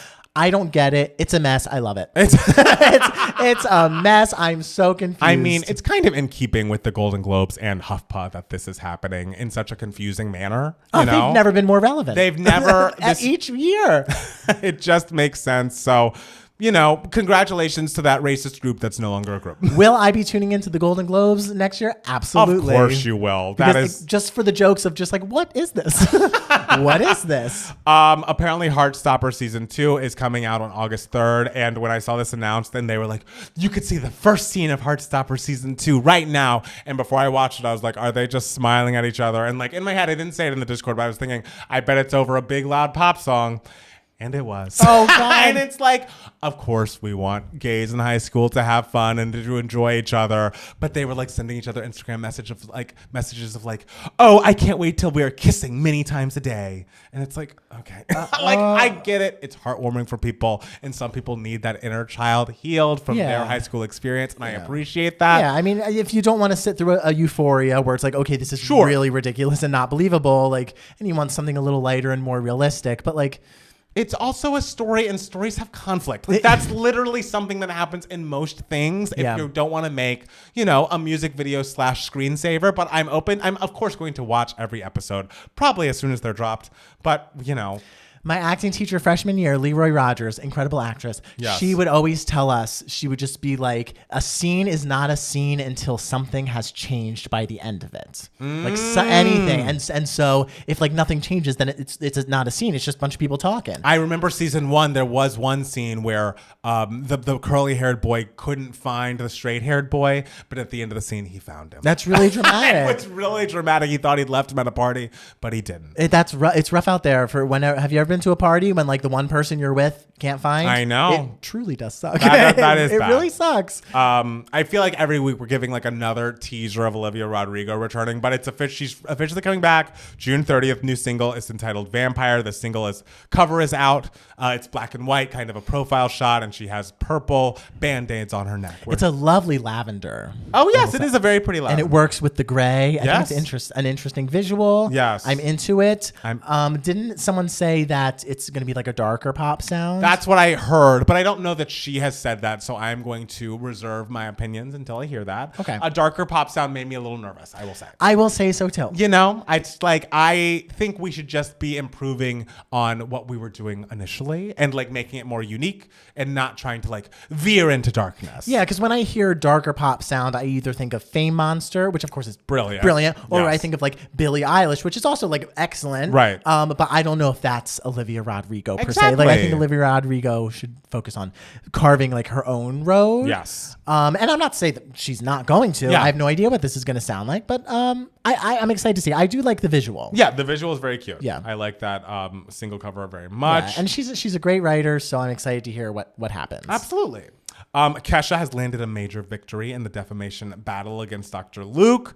Apparently, today's ruling. Previously, the New York courts had ruled that Dr. Luke counts as a private figure, which comes with lower standards to prove defamation than for public figures. But a judge has made some rulings in her favor, saying that she is a public figure, or Dr. Luke is a public figure, excuse me. That means he will need to prove that Kesha's statements were knowingly false and made with actual malice rather than just having to prove negligence like he would as a private figure. He has to prove that either she knew they were false or she acted with reckless disregard for the truth, and it's a higher burden of proof. It will be harder for him to win. We want everything good for Kesha and nothing good for Dr. Luke. That's the long and short of it. That people before we were recording this podcast were asking why we don't, do Doja Cat reactions or care for Kim Petras, and it's all because of Dr. Luke. So if he can be out of their careers and can leave Kesha alone, then that would be great. That'd be great. That's all I ask. Yeah, and the Doja Cat song that's not Dr. Luke. I think that one's not Dr. Luke. Okay, she might still be on his label. Okay, but that song is not Dr. Luke. I'm trying to think. Oh, Carly Rae is putting out a new single. It's coming out this Friday along with the Kelly Clarkson album. And wasn't it announced that it's not necessarily a new album per se, but sort of like a part 2 of the Loneliest Time era? Which sort of like a Evermore compared to Folklore? Yes, this is the lead single to a companion piece to The Loneliest Time, but not so much a side B. The song is called Shy Boy. She looks very, long blonde pop star in the cover art. I like that. Normani, and I hate to, okay. Normani has announced that she believes that her album is worth the wait. She has come out with a new commercial for Bose headphones that features some of the new song in the background. And I will say, it does sound good. I do feel it's a previewing a new song called Candy Paint. I feel like we've been burned by Normani before. Yeah. But I want to have faith. Is this one of those like fool me once, shame on me, fool me twice moments? Or am I allowed to be hopeful is the question. You know, happy Pride. As another Pride? homosexual once said, you got to have faith. You got to have faith. I want you leaning in with optimism this year. I will lean in with optimism in my post company birthday. Okay. That will be a new era for me. I will lean in with optimism that the song will come out. It will do well. The album will come out and it will do well and it will be good. Even if it doesn't do well, it will be good. And that's what I want. I don't even need for it to do well. I would like it to be good because we've been waiting since before the pandemic. I remember buying my car in 2019 and one of the first songs I played in that new car was Motivation. I remember the same day as the Lover music video. Oh, really? Yeah. I remember listening to a lot of Lover at the time as well. Yeah. All right, Matt Steele, is there any other news for idiots you'd like to share with the people? I don't think so, guys. Okay, well, we're going to take a quick break, and then we'll be back with more 2 Gay Mats, the podcast. Yes. We did it. Candy paint sounds awful. Sorry, I can't lie. I didn't think so. I didn't hear any of it. Maybe in 5 more years. Guys, I don't think it's worth the wait, but it could be decent, and I'm an Normani supporter. It's just a hard time it's been a long time that we've been supporting, I think is the issue. Wish you guys would get more into Ellie Goulding, super underrated artist. I love her first album. She's great. Yeah. Love Me Like You Do. Classic. Great. Palmer, let us have some innocence. Hater. I'm not a hater. I'm going to watch every frame. But don't stories need conflict? Like, tell me if I'm wrong in that. You're a writer. Yeah. So don't stories need conflict? I mean, nothing needs something. Art can be whatever you want it to be. As Lady Gaga said, our art pop can be anything. But people do tend to prefer stories with some sort of or story arc. Some sort of story arc. Something. Yeah. I have not seen Heartstopper, so maybe there's like a story arc in there that you're just not noticing. There's not. Okay. There's not. Dark pop is fine, but indie pop does it better. He dumped her before she got her driver's license. How much darker can it go? That's funny. Lady Gaga should work with Red One again. They usually make bangers. Yeah, but was it bangers of the time? Red One was what songs? Was like Poker Face, Bad Romance, Just Dance, you know. The class. The classics. the main girls. Yes, it's true. Yeah. They might as well go back to Fifth Harmony and get us more girl group bops. I do love the girl groups. Both of her parents have cancer. That's why there hasn't been music. Normani? Yeah. Oh my God, that's awful. I did hear that. It's the beat, not the melody. But the melody comes in a little bit at the end of the commercial. Would you review Taylor's You're Losing Me? Yeah, someone has requested that we react to that in Patreon. Austin says there is a story. It's fine if it's not your preference. You know, Austin, we're going to have to agree to disagree. I just gave Taylor a million compliments about Cruel Summer. So rest with that. Because we're going to agree to disagree. Because nothing happened on that show. Especially compared to Love Victor, which was out at the exact same time. It's like, okay, there's stakes. There are things happening. We need stakes. Stakes are what we need. Leroy Rogers said it's not just coffee talk, people here. like today is the day of the play. Like we would always be like, why in like a scene or something, like why is this happening now? Like this feels like it's so unrealistic. And she'd be like, yes, but today is the day of the play. And if it didn't happen, then there wouldn't be a play about it. Oh, well, like so there needs to be something. All right. Did you get any of that? No. Is this an acting teacher we're talking about? Okay. Yeah. I'm glad that they have such a big effect on you. Every philosophy I have in my life has come from Leroy Rogers, my freshman year acting teacher at NYU. Was he your favorite of your acting? It's a she. Oh, she your favorite acting teacher? I loved all my acting teachers. I loved them all for different reasons. Did you have some you didn't like? Or some teachers you didn't like? That were like kind of mean or assholes or not like mean, but not acting ones. Okay. No, I always got like a good crop. Okay. There were some other ones that I didn't necessarily have that I heard stories of. Oh. And I'd be like, stories happen. Do we think we'll get an Enchanted or Cruel Summer music video first? And will Cruel Summer overshadow the Speak Now TV release? I think she should focus on Cruel Summer. Honestly, and I know no one's going to want to hear this, if she wants to push back the Speak Now TV release, it's not a horrible idea. It's not. You can put that out whenever. Give space for this song to be massive. I don't think she will. I feel like all the pressings and the vinyl things are probably already gone out. Yeah. But if she was to push it back, I wouldn't be mad at her. Yeah, and Cruel Summer could be a contender for like Song of the Year or Record of the Year. I mean, over Anti-Hero, guys. I mean, like Cruel Summer's better than Anti-Hero. It is. Meanwhile, Tears of the Kingdom is giving you all of the storyline. Honestly, give Tears of the Kingdom an Oscar. Hey, I would love that. I would say enjoy a vibe, which is probably my inner Gen Z. So Heartstopper having low stakes and light conflict is fine with me. Very much a fan of stuff like My Neighbor Totoro. Well, there you go. There's it's a lid for every pot. Lid for every pot. You do know you just unlocked something, and I'm going to be obsessing over wanting a Britney Spears Padam Padam remix, right? I mean, yes. Yes. Yeah, it needs to happen. Like it would have been on fucking Glory. Oh, God, yes. And what a record. I mean, I guess we'll talk about it when we answer a question. Yes. I agree, Palmer. Cruel Summer Supremacy. Cruel Summer is a bop. Like, it's just so unlikely that this kind of thing happens that we should just all bask in it. We're very happy. Yeah. Bask in the joy. Yeah, and happy birthday to me. Truly, a birthday gift to you. Yeah, thank you, Taylor. Thank you, Taylor. Yeah. Okay. Who's going to buy me an Apple Vision Pro? If they buy you an Apple Vision Pro, they better buy me something cute. You just said you hated Apple. I didn't say I hated Apple. That's what I heard. I love Apple. Look at me, my gay little iPhone. Who are you going to Renaissance with? I'm going with my friend Janie and our friend Justin. Justin's coming down from Seattle, and we're all going together. Oh, when is that? That's in August, right? It's September. Oh, September. It's like early September. Oh, that's right, because it's around her birthday. Yes. Okay. Oh, you said something your mom liked? Blah, blah, blah. Jake Nava. Now that's a music video director. Absolutely. Ricky gets it. What's Jake Nava? What did Jake Nava do? Jake Nava did the, I think he did the, Jake Nava has done a lot of Beyonce videos. Okay. And I believe he's worked with Taylor, but I was mixing him up with Joseph Kahn, who did the Blank Space video and also did the All I Want for Christmas Is You 2018 edition, the Make My Wish Come True edition. He's very talented. People who work retail know that Cruel Summer has not stopped playing since 2019. That's funny. The single should have been Cruel Summer, Lover, Miss Americana, and I Think He Knows. I don't care. That's a good list. That's a solid. You know I love I Think He Knows. It's a great song. You know I love it. Except for when One Sweet Day comes up. That's when I'm with Palmer on One Sweet Day. Tell him, Lindsay. One vocalist to the other.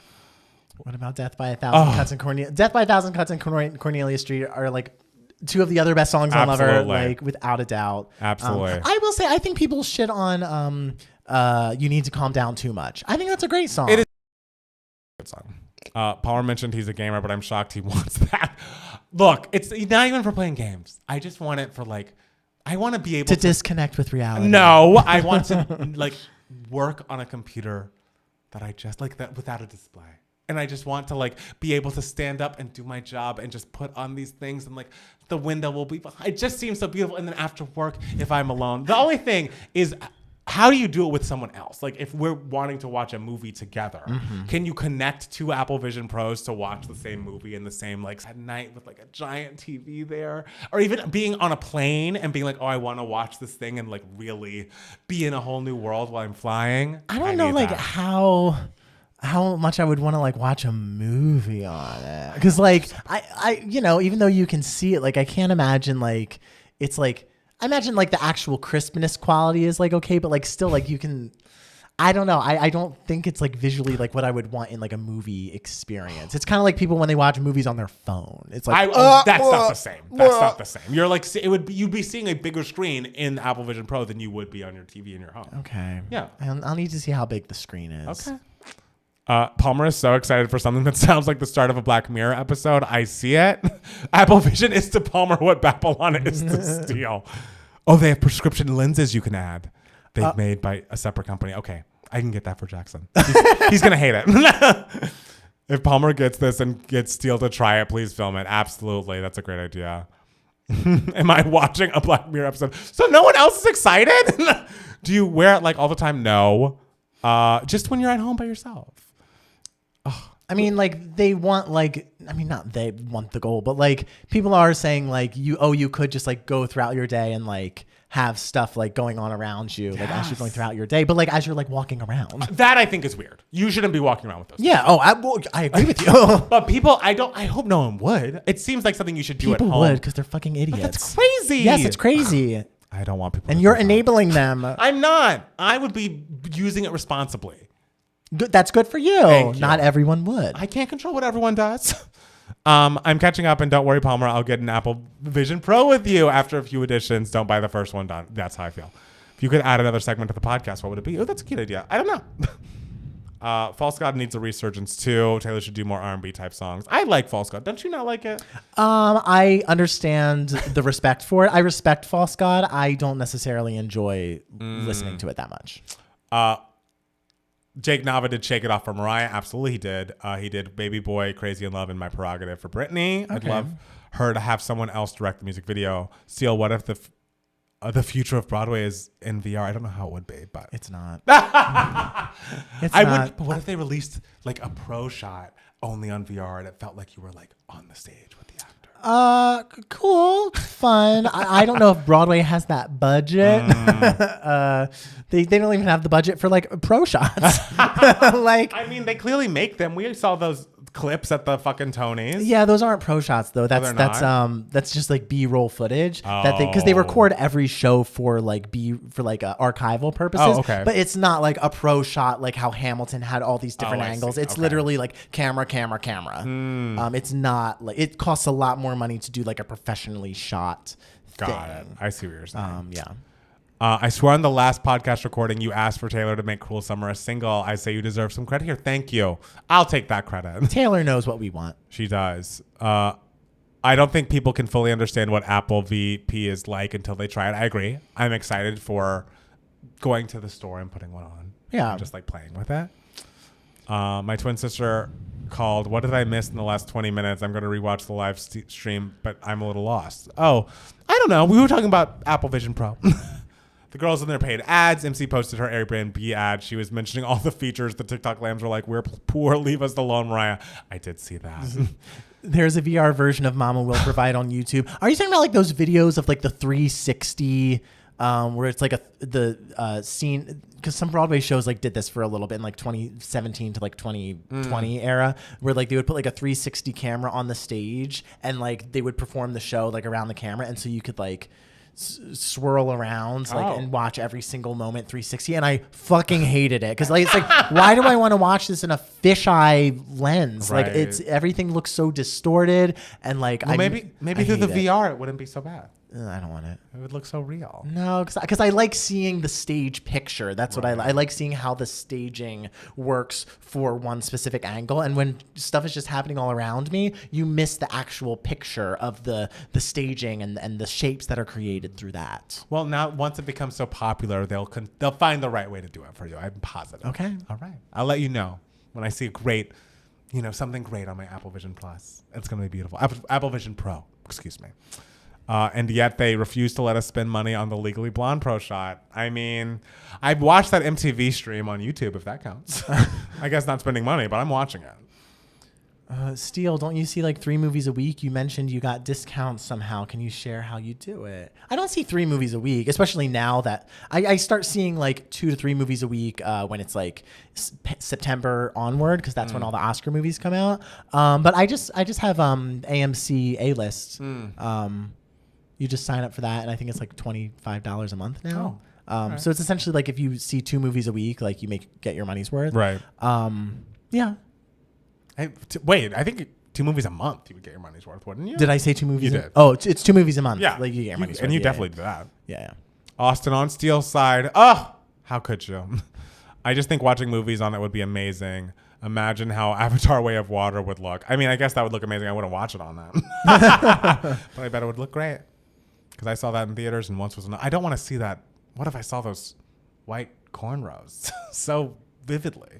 I don't want that. The staging picture makes sense as to why Sunday in the Park with George is one of his favorites, because that is creating pictures on a stage. I mean, there you go. I'm glad you like that. Thank you. Yes.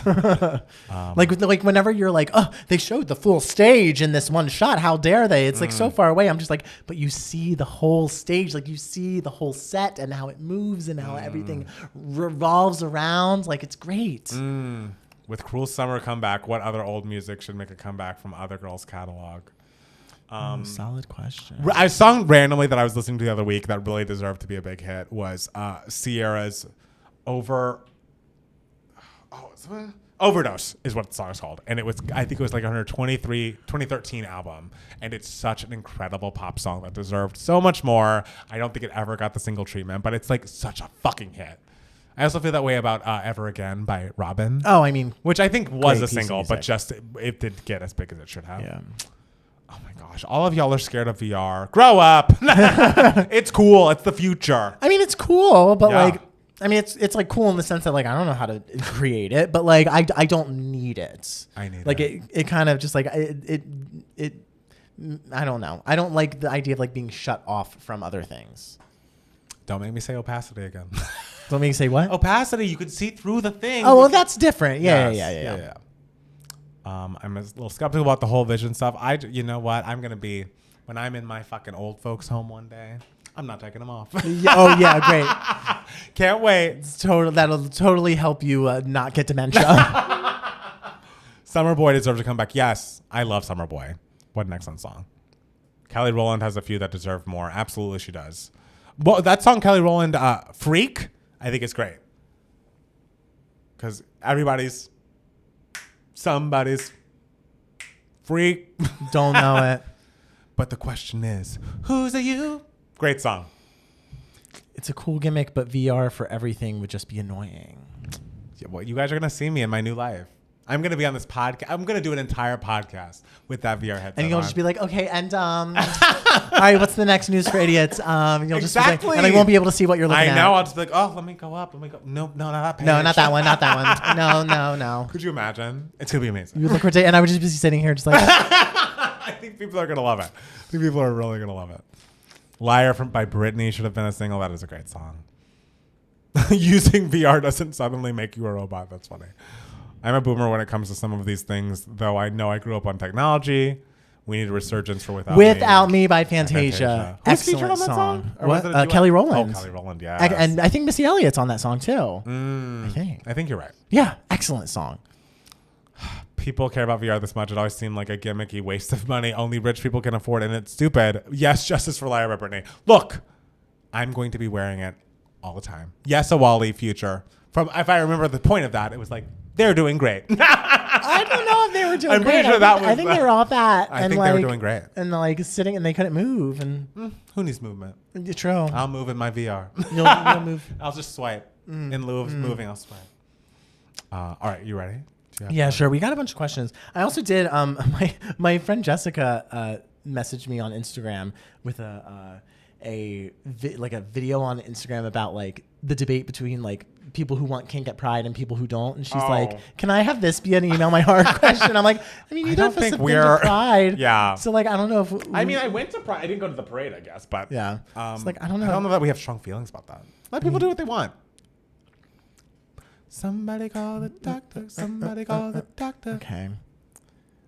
Which ones should we do? I don't know. It's up to you. Okay. This is your seg. Okay. This is your segment. I'm trying to get people we haven't answered in a while. I overdose. A. Okay. Are you ready? Yeah, sure. Why not? Okay. Somebody call the doctor. Somebody call the doctor. I'm sorry. We were just singing Overdose by Sierra, which is a song that deserves a Cruel Summer-esque reboot. But before we get back into Email My Heart, I just want to say thank you for listening. If you like this podcast as much as we like making it, please go to your Apple Podcast or your Spotify and give us a 5-star review. It helps us so very much. It would mean so much to us. And if, you're not a patron, this is the next best thing you could do to support us. Make sure this podcast that we love recording gets heard by as many listeners as possible. And thank you for listening already. Thank you so much, guys. Yes. Now we are on to Email My Heart. This is the section of the podcast where we answer any questions that you guys might have. You can be a part of Email My Heart if you email us at 2gaymats@gmail.com. 2 is spelled TWO. The first question comes to us from Thomas.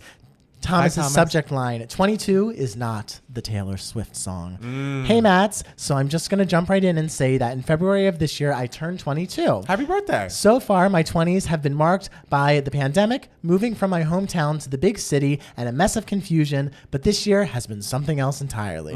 I was in a relationship that ended about a month and a half ago, my first really serious one at that, and in its ending, my eyes were open to just how poorly I've been doing. The relationship was a source of stability for me that distracted me from the fact that for the first time, I don't have any direction. This year, I completed my undergraduate degree, and I'm very proud of that fact, but also terrified. This year, I'm applying to jobs that I feel deeply underqualified for, but I'm shooting my shot for anyway. This year, for the first time since moving here, I'm debating whether I even like the city I live in or if I want to make that life-changing move to a different place. I'm a person who craves stability, who is terrified of the unknown, and 22 has been nothing but confrontations of the unknown. Some people might find this to be exciting, but I am not one of them. All of this is to say, 22 is not at all what Taylor wrote about, at least not for me. I was wondering if you had any advice on facing this time of uncertainty yourselves. Love the pod. Thank you both for being so consistently great week by week. Oh, that's so kind. I would say that I, in some ways, find myself to be a similar person in that I also crave stability. I'm a person who likes to have a routine and likes things a certain way. And the idea of a big giant change or a bunch of big giant changes all at once does seem overwhelming to me as well. And I think all of those feelings are very valid, but I want to say that from what it sounds like you are doing the right stuff. Yeah. Like the idea that you're just graduating and just putting yourself out there for these jobs that you feel underqualified for, like, you don't know how much you bring to the table yet because you're just entering the workforce. There's going to be entry-level positions and even positions that I'm sure you're going to be excellent at. You're going to feel like you don't know what you're doing because it's your first job. Like, I think all you can do is apply and put yourself out there and try to build that stable life for yourself that, by the way, comes a little later. Like the stability and like knowing who you are as an adult is going to take a few years longer. And so while 22 may have been fun for millionaire already Taylor Swift, I'm sure she had a great 22. I'm sure it was wonderful for her. For a lot of people, it's like about the discovery process. And just know that you are so young that you can make any choice you want. There's a freedom in that age. Like, you are not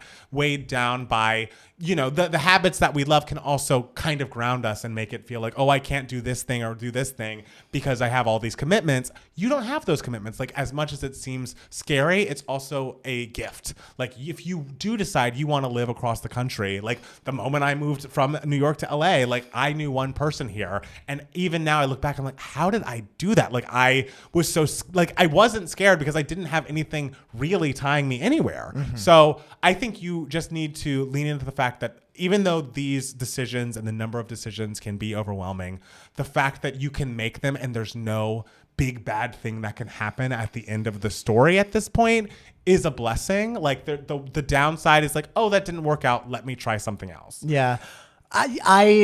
Thomas, I have to say, Taylor's 22 is very different from 99.999% of other people's 22. I feel like 22 is kind of objectively tough. A year for people that is incredibly tough, especially if you went to college, because like this is your first year out of college. Like 22 for me fucking sucked. Like that was like I turned 22 right after my first breakup. Like it was very much just like, what am I doing? It was when I was considering moving to LA and I was just like, is that the right choice? Is that the wrong choice? And it's kind of just the year where you really realize like, oh, there isn't going to be full, complete stability really ever, like, you know, in life, because you're always going to, even if, you know, you eventually do settle down, have a stable job and like a person or whatever you want to in this life, like there will still always be an element of adulthood where you're like, I'm flying by the seat of my pants. I don't know what the right decision is, but I just have to make a decision. Right. And so that's the sort of the age where you realize that just like there is no 100% stability in your life, kind of, you know? And if it helps, all of the adults around you that you're feeling like they must have it all together, they know what they're doing, they know what they bring to the table, they really don't. They're fucking disasters. We're all suffering from imposter syndrome every single day. So you are not the only one who's dealing with this, but truly, the youth is on your side. The fact that if you make a decision tomorrow, it could be a beautiful thing, or you could be like, I don't like it, I'm going to do something else. Like, you still have the freedom to do that. So while it can be overwhelming, just continue putting yourself out there, personally, professionally, you know, romantically, and the more you put yourself out there in the ways that you're clearly already doing, the more good things are going to come back. I think it's amazing that you feel like you're underqualified for these jobs that you're applying to, but you're still applying to them anyway. I feel like that is such a healthy, like good mindset to have. And even if you don't get any of those jobs, like who cares? You still are going into your new adult life, independent life with that mindset of just like, I'm going to shoot my shot. Yes. And I think that's a great way to start. So I think you're doing everything right. I agree. And just keep telling yourself like, there are all these like options and decisions to have. Like there is no right decision or wrong decision. Like there's just a decision you make, and that's the one you make. Like your life can really go anywhere. Yes. There is no like, oh, am I going to make the? I mean, clear there are some wrong decisions out there. Don't do anything self-destructive or anything like that. But like, you seem like you can make good decisions. Yes. So I'm not worried for you. I would say you have it more together than you think you do. Yes. And you don't have to have it more together than you do currently at this very moment in your life. And I think just the self-awareness that just like, oh God, I don't have it together and I want this stability. I think just having that self-awareness at 22 means that you're a pretty like emotionally mature person. Absolutely. So good for you. You kick ass. Exactly. Thomas. You might be worried about you. We're not. You're doing great. You're doing great. Truly. Worry about me, okay? My life is a disaster. It's really not. It's fine. So next question comes to us from Adrian. This is the question that we referenced earlier. Pop music miracles. Dear Two Gay Mats, hope you both are doing swell. Kylie Minogue recently scored a solo top 10 hit in the United Kingdom with Padam Padam. It's currently sitting at number 9. I am in absolute shock that she was able to break through the misogyny and ageism of the British music industry and somehow get the general public to actually stream Padam. For crying out loud, it's been 13 years since she had a solo hit in the UK top 10, which brings me to my question. When was the last time you witnessed a miracle in pop music? This could be anything. Two perfectly matched singers finally collaborating, maybe a pop star releasing a long buried gem from the vaults, maybe something unexpected going viral. I guess I'm reminded today that superfans should never count out their legacy artist faves. My God, you're speaking my language.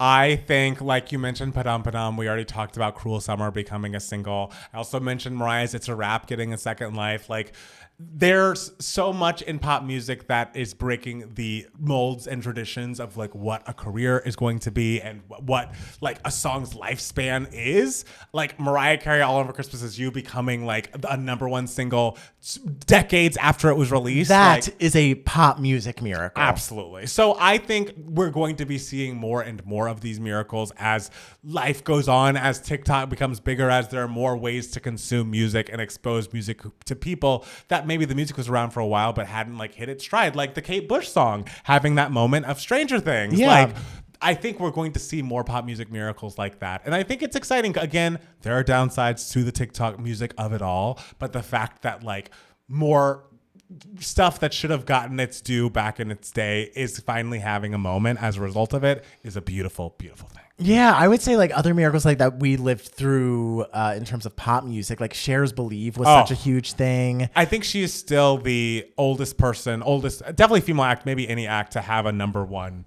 Billboard charting single. Like, and it was like, oh, this song is on TRL. Like, this is the most relevant thing for someone who was in their 50s at the time, I believe, maybe 60s. Just putting out such forward-thinking pop dance music. And no one has used the fucking autotune like that until she did it. And then T-Pain built a career around that. You know, obviously he has a lot of talent. He can do a lot. He could walk in a studio by himself and make a great record. But having that little kitschy thing as a part of him has like been a huge part of his career. There was a whole autotune moment and it started with fucking Cher. Yeah. Like, and I have to say another sort of miracle that felt miraculous to me, even though it didn't do like as financially well as it should have.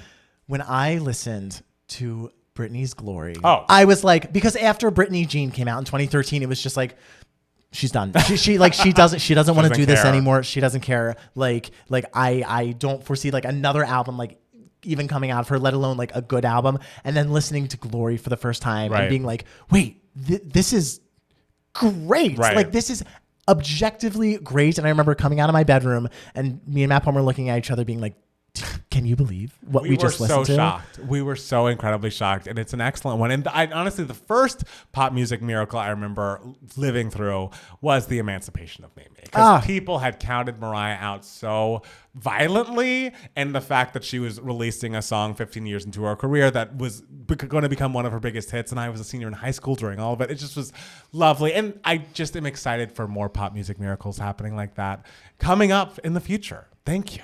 Thank you. Yes. We'll answer this real quick. Yes. One for you. This is all for you. We've talked a lot about pop music in this podcast. It's been a very pop music heavy podcast. This one's about games. From Emery. Subject line, Zelda. Yeah. Matt Palmer, since I remember you saying you were a Breath of the Wild girly a while back, have you played Tears of the Kingdom, and how do you feel about it? I loved BOTW. Right. And to me, the TOTK is a Tears of the Kingdom. Yes. Okay, is a revelation. Curious to know what your thoughts are. BOTW is Breath of the Wild, which is the first Zelda gotcha. before that one. We started Breath of the Wild, Jackson and we've only done a little bit. I'm still trying to get a handle of the controls. We've had a busy month. My mom's in town and Kelly's releasing, so we'll be up editing that. It's we haven't had the amount of hours that it takes to finish a Zelda game is no fucking joke. Like, we have friends who are much more serious about Zelda, and we're like, oh yeah, we played a little on Saturday, and they're like, we've played every day this week, and we're like not even halfway done. So it's like we have to, really put in the time and energy, and I've not done that yet, but it's on the to-do list. I promise. I can't wait. I've only heard good things about Breath of the Wild and even better things about Tears of the Kingdom. So the fact that, and if you become a patron, go to patreon.com/2kmats. We have a whole gaming channel, and it's a lot of Tears of the Kingdom discussion. People are finishing it, are literally bursting into tears in the finale of this game. Like, it apparently is beautiful. So it's an emotionally impactful experience for a lot of people, and I cannot wait to be involved, be a part of the conversation. Okay. All right. I'm happy as long as everyone else is happy. Matt Steele thinks you're weird if you cried at the end. That's what he's saying. I'm not saying I think you do. Listen, I literally cry like at anything because I've gotten to a certain age where just like a lot of things move me for happy reasons. Hey, it's great. Which is good. It's good. But is this like a happy euphoric? I think so. Okay, I'm That's the glad vibe about I'm that. getting. So Yeah, Matt Steele. Yeah. What's been giving you moments, darling? Not anything huge. Okay. But something that made me just go, ah. And it's kind of weird because it feels kind of, I guess, counterproductive. Not counterproductive, but like for the first time, starting yesterday, for the first time in over 13 years, I am not on a dating app. I deleted my Hinge and my Tinder. And don't clap. It's not like I found a boyfriend. It's exciting. Yeah, but I'm kind of just like, you know what?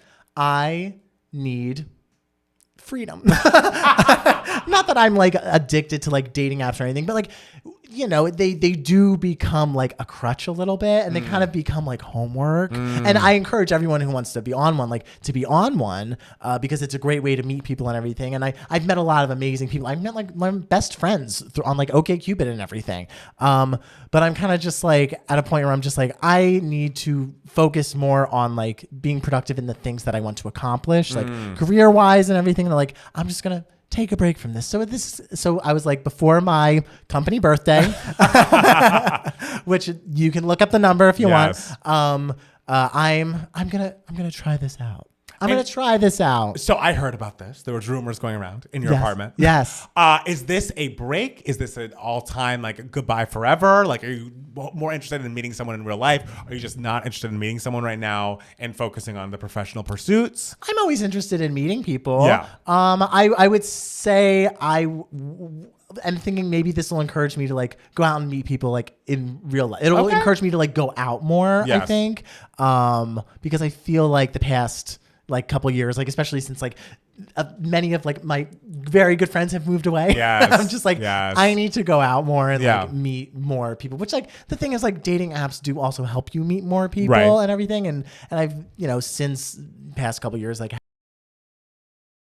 friends now and everything, but still it's kind of more just like I want to be on my phone less. I get that right now. That's kind of the main impetus for it. It's not necessarily because I have any dating goals per se, but it's like I want to be on my phone less. I mean, I'm already like on the social medias and like the Discord like it is very fun, but like I'm on it a lot. So I need less things to be on my phone. I think that's fair. Yeah. So I feel like that's a very adult decision. I agree. I think that is exciting. Sure. We'll see where we're at in about 2 weeks. When I'm like, I'm bored. I want a cute boy to tell me I'm adorable. No one is going to judge you if you jump back on that app in 2 days. But I feel like you've made a decision. You're going with it. And if it makes your life better, then you're doing something right. Sure. Yeah. I don't know if it'll make it better or make it worse. Who knows? Who knows? It's an experiment. It's an experiment. Yes. And we love science. We love science here. We love and believe in science. We love it. You love the technology? I do. The technology. I know. Yeah.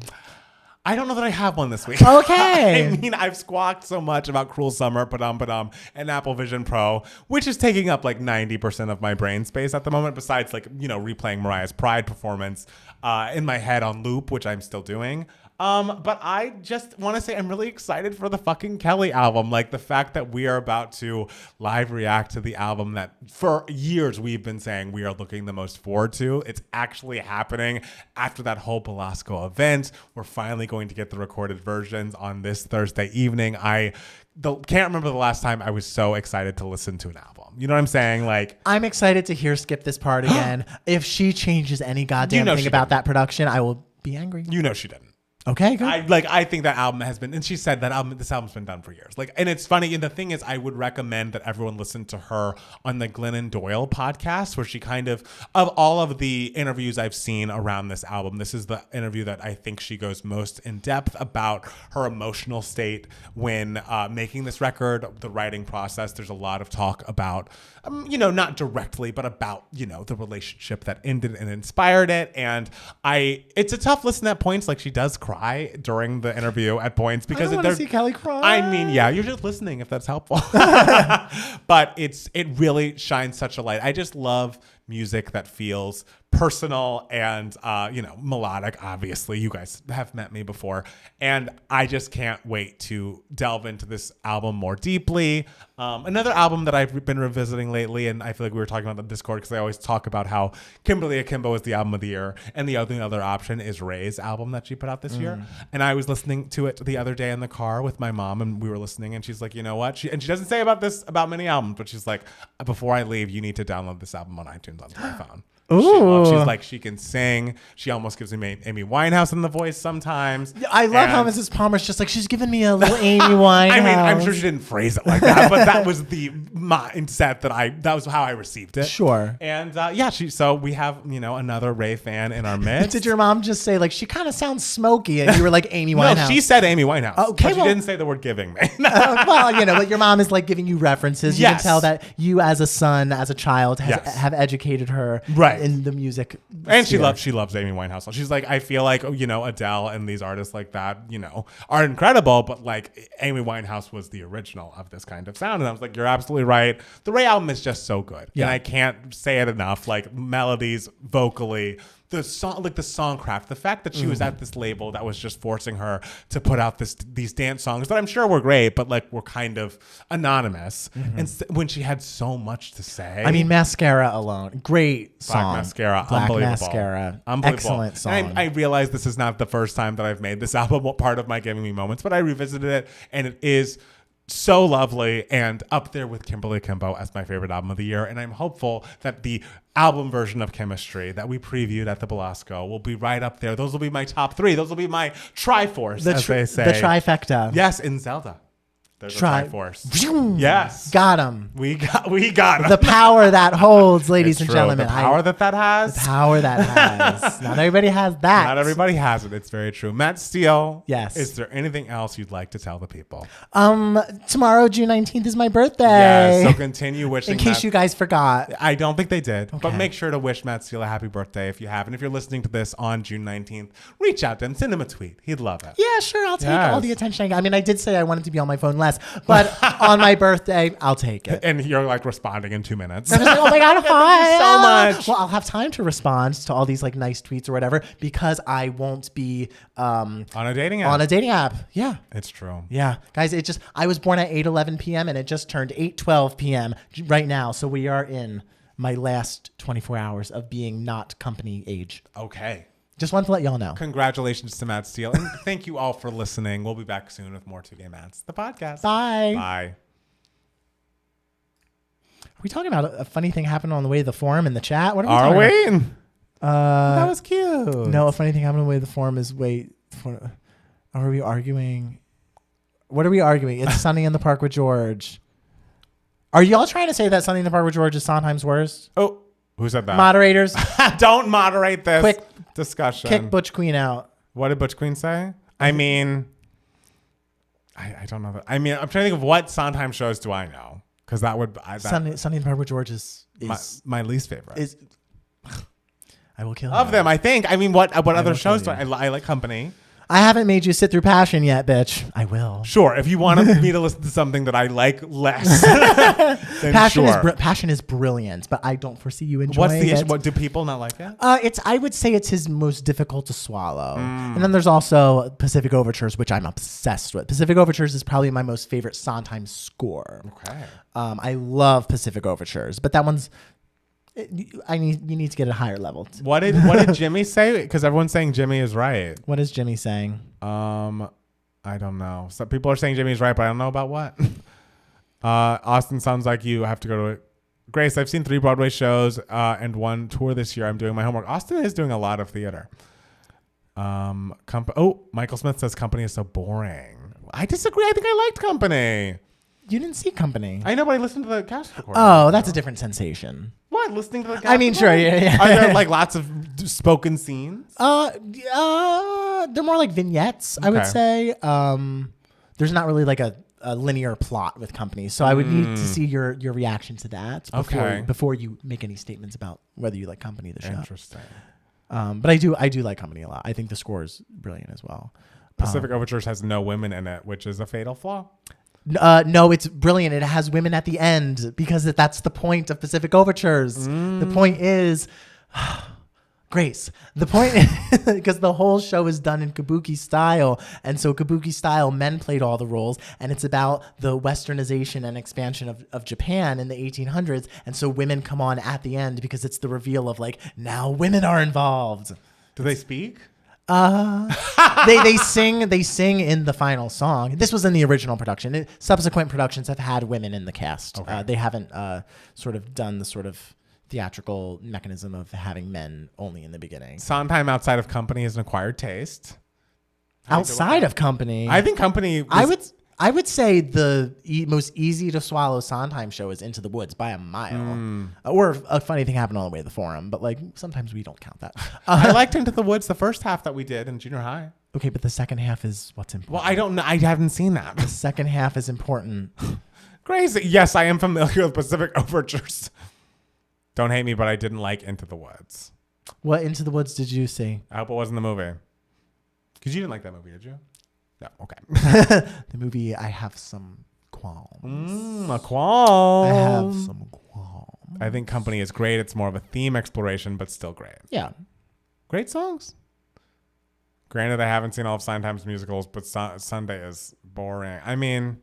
To me, it's Sunday, Into the Woods, Pacific Overtures, my top 3. I think Sweeney Todd is like objectively his best, like in terms of just like... It's kind of like The Fearless. Like it's kind of just okay. like I can't see anything to criticize about this other than maybe it's a little too long. But like but I would say in terms of like personally like what resonates with me the most, it would be Sunday, Into the Woods, and then Pacific Overtures. Oh, also I think we did a poll on Spotify of like what people's favorite performance from the Tonys was, and guess what won? What? Sweeney. I mean it's a brilliant song. Yes. Okay, no more comments. That just the choreography was a shock. So I don't know what to make of it. As of right now, it is tied with Shucked. They both have the same number of votes. Okay. Into the Woods and Sweeney Todd are fairly digestible. Sondheim. Yeah, I would say Sweeney's easily digestible because the plot is so linear. But some people are turned off by the horror blood aspects of it. So I think I enjoyed it when I saw you in it. You think you enjoyed it when you saw me? Yeah, bitch. I mean, I enjoyed you, sure, but I think I course. enjoyed the performance. Into the Woods movie made some changes that are unforgivable. I agree. That's my favorite steal. Matt P is getting a Switch worth it. Yes, I love my Switch. Sweeney is that girl. Score wise, Sweeney is brilliant. I love Steven Spielberg's West Side Story. I mean, it is great. I like that a lot. It's the only West Side Story I've seen. You need to see the original movie too. The way the original is just filmed, the choreography is just like so iconic. Kind of Sweeney-esque. Sweeney-esque? Yeah, like the choreo in the Sweeney Todd performance. Okay. A different sensation, I would say. Gypsy is good. Gypsy's great. Gypsy's excellent. Just good. I don't know that show. Gypsy, Sondheim did the lyrics for Gypsy. Oh, okay. Yeah. Julie Stein did the music. It's the one musical Adele likes. Oh, right. Yeah. Yeah, she was not a musical girl. I feel like you would be into Gypsy. I feel like you would find the music fine. Okay. But I feel like you would be into the story of Okay. Gypsy. I feel like you would be invested in the story. Hey, I would love to be invested in the story. Yeah. There's a pro shot of the London production of Gypsy with Imelda Staunton, which is probably what Adele saw. So, Do you like the Into the Woods pro shot? oh yeah, Into the Woods pro shot is excellent. The laugh track is a little aggressive in the Into the Woods pro shot. When was it shot? The original musical came out in '87, like end of '87, but the pro shot I think was done in 1990. Okay. And it's great. It's really well shot, and obviously the performances are brilliant. Right. But the laugh track, especially in Act 1, goes a little hard, and it's like, okay, this isn't that funny. Like, Will Justin Bieber release new album in 2024? Don't know. It's nothing to do with us. Sorry, we don't really do boys like that. we don't really do boys. I'm trying like to think that. of like, Bruno. Bruno. What other men do we get excited about? Is Bruno doing anything? I would love for him to. Not Silk Sonic if they weren't getting that album of the year now. I know. I think they're feuding. No one believes me, but They have to be feuding. I think they're Are you feuding. kidding me? Why would you not submit that? Yeah. They're feuding. Yeah. And there's no way Anderson .Paak wanted to not submit it. Because that song was like such a hit. The Grammys clearly loved that song. Bruno Mars hasn't lost a Grammy in literally, I think, in years. I will. Oh yeah, and I will have to say though, the fans of that song were fucking annoying in our comments on YouTube. Oh my God, they're like, you're talking over Anderson. It's like, guys, shut up. You missed the hilarious lyrics in the second verse. Yeah, it's like, okay, yes, we will listen to the song again. Like, shut up. Right, and we don't care about hilarious lyrics 90% of the time. It's like a reaction video is to get like an initial reaction. Yes. It's like what is the hook? Like, how does this song make us feel at first listen? Like, why do you want us to sit there and listen quietly? Right.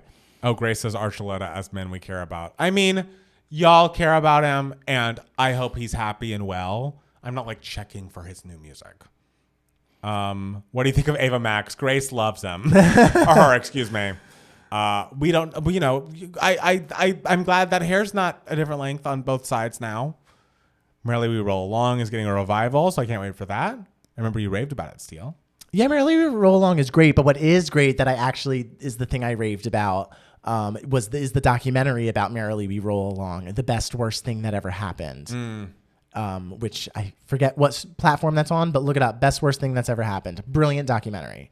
Jimmy, you know I love Rob. Rob Thomas, a man we trust. Absolutely. I also don't really listen to his new music, but I love what he's done. Waiting for Troy. Didn't Troy just release an album? No, he released that album with My. Bloom was on it. That might have been in 2018. No. No, there was one where he was dressed as a mermaid. Oh, that's a different artist. That is years and years. Oh. That is years and years. Different artist. Okay. Matt Steele gets his twinks I mixed get up. my twinks confused. I'm sorry. Well, now that I'm company age. That's true. I don't know. What is a twink? I don't know. Don't know. They didn't submit because Bruno got huge backlash for beating Beyonce and Kendrick in the past. He has never lost a Grammy category. He didn't want to face the backlash with both of them likely nominees. I mean, I think there's more. Oh, Graham O'Neill. I watch your videos. Oh, yeah. He works for Entertainment Tonight Canada. He's great. That's so cool. Yeah. Hi, Graham. Thanks for Hi. being here. Thank you for popping in. I know. So kind. Troy's releasing a new song called Rush, and they played a clip of it at Pride. The DJ did, and it sounds great. It's like a big up-tempo dance thing. Okay. Troy and Conan are the same to me. Conan Gray. Conan Gray's new song is good too, and I do like him, and I like Conan Gray's album. Conan Gray, I hear his album is excellent. It's very good. My straight coworker is obsessed with him, Really? loves him. He apparently he knows Conan Gray's cousin or something, and met him at a wedding and was like, "You should listen to my album." And so he told me, he's like, "Hey, have you ever heard of Conan Gray?" And I'm like, "I feel like I've heard that name." And he was like, "You need to listen to his album." And then I Googled him, and I was like, "Wait, Ryan, this is the little Lady Gaga boy who sang Paparazzi?" No, that's someone else. Jesus Christ, who am I talking about? It's Gray. Is it Gray? It might be even Conan. Let me look up that. It is Grayson Chance. Oh, Jesus Christ. All these fucking twinks with the same names. I can't handle it anymore. I'm going to go live my best Bobby and Company life with all the olds and all the dads with their little mustaches or whatever. I am obsessed. And rock. I wish this was in the podcast. You mixing up two separate sets of twinks is so fucking funny. Within that is 2 minutes of each other. That is someone different. I don't know my twinks, guys. I'm sorry. It's okay. Give me an outdoorsy bisexual and I'll know their name like right away. But maybe, yeah. Tate McRae, what do you think? I don't really know her. I think she's done features with maybe one of those twinks you mentioned. I think maybe Troy, but I don't. Oh my gosh, everybody's excited that Graham's here. I mean, it's a celebrity. I need to look up Graham. Sorry, now I'm looking up people in the chat. I'm so happy you're here. Twink on twink violence. Oh no. Y'all think Cruel Summer will have a music video? It better. She better be filming that shit right now. Like, it's needed, right? LOL. Still thinking all twinks are the same person. I'm dead. I don't know the twinks. I'm sorry. I mean, I don't know if it was in the podcast episode. That would certainly be the name of the episode.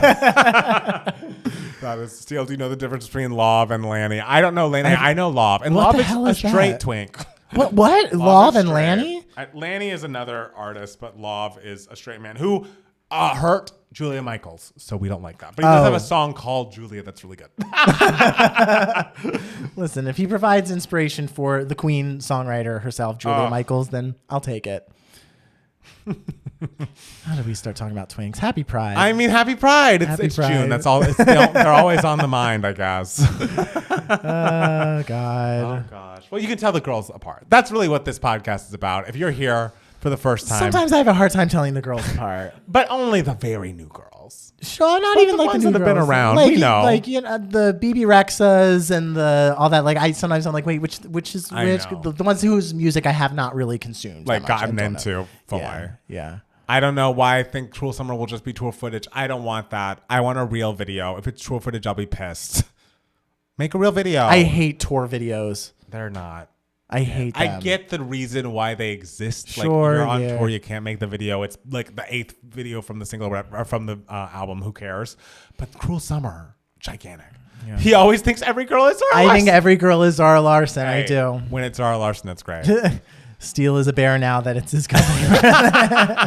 It's a quick changeover. Ryan Beatty is another twink. I don't know him. Don't know. Hope he's well. Hope he's doing well. I hope they're all having fun together. Please, no, I hope. Grayson Chance. Grayson Chance, Conan Gray. I understand. Oh, come on. Yeah. I understand it. The years and years and Troy Sivan was worse for me. Sabrina Carpenter and Maudie Peters are the same. Is it Gracie Peters? And Maisie Peters. And Gracie who? Gracie Abrams, who is J.J. Abrams' daughter. And those are the two I mix up.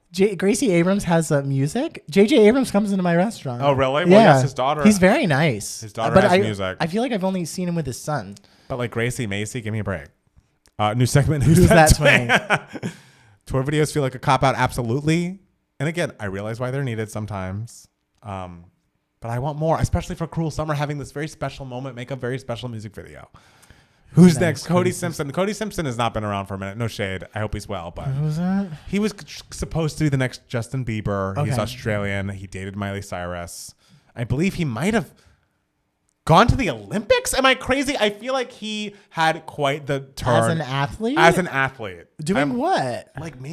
Is there a surf? He loves to surf, I feel. Okay. Is there a surfing category at the Olympics? Let me see. I'm looking up Cody Simpson Olympics and seeing if I find. That's very crazy. The fact that, I mean, how untalented do I feel that this person he's put out music and was in the Olympics? Like that, Swimmer. Oh my God. Like a professional swimmer and Why a musician? do I know that? What dumb stuff is in my head that this is not information that I should be housing there? And I can't remember any of my childhood. I remember all childhood, no twinks. I don't remember why Cody Simpson was at the Olympics. Billy Gilman. Who's Billy Gilman? I feel like he was a young... Still, do you know who Shawn Mendes is? Honestly, barely. I mean, he's straight. Seems nice. Are we giving straight people the title of twink? Sure, yeah. I don't know. I tell my straight little coworkers, because you know how straight guys are always obsessed with gay labels, is this a bear, is this or whatever, and all my little straight coworkers who are 21, 22, they're always what am I? And I'm just like, you're a fucking twink.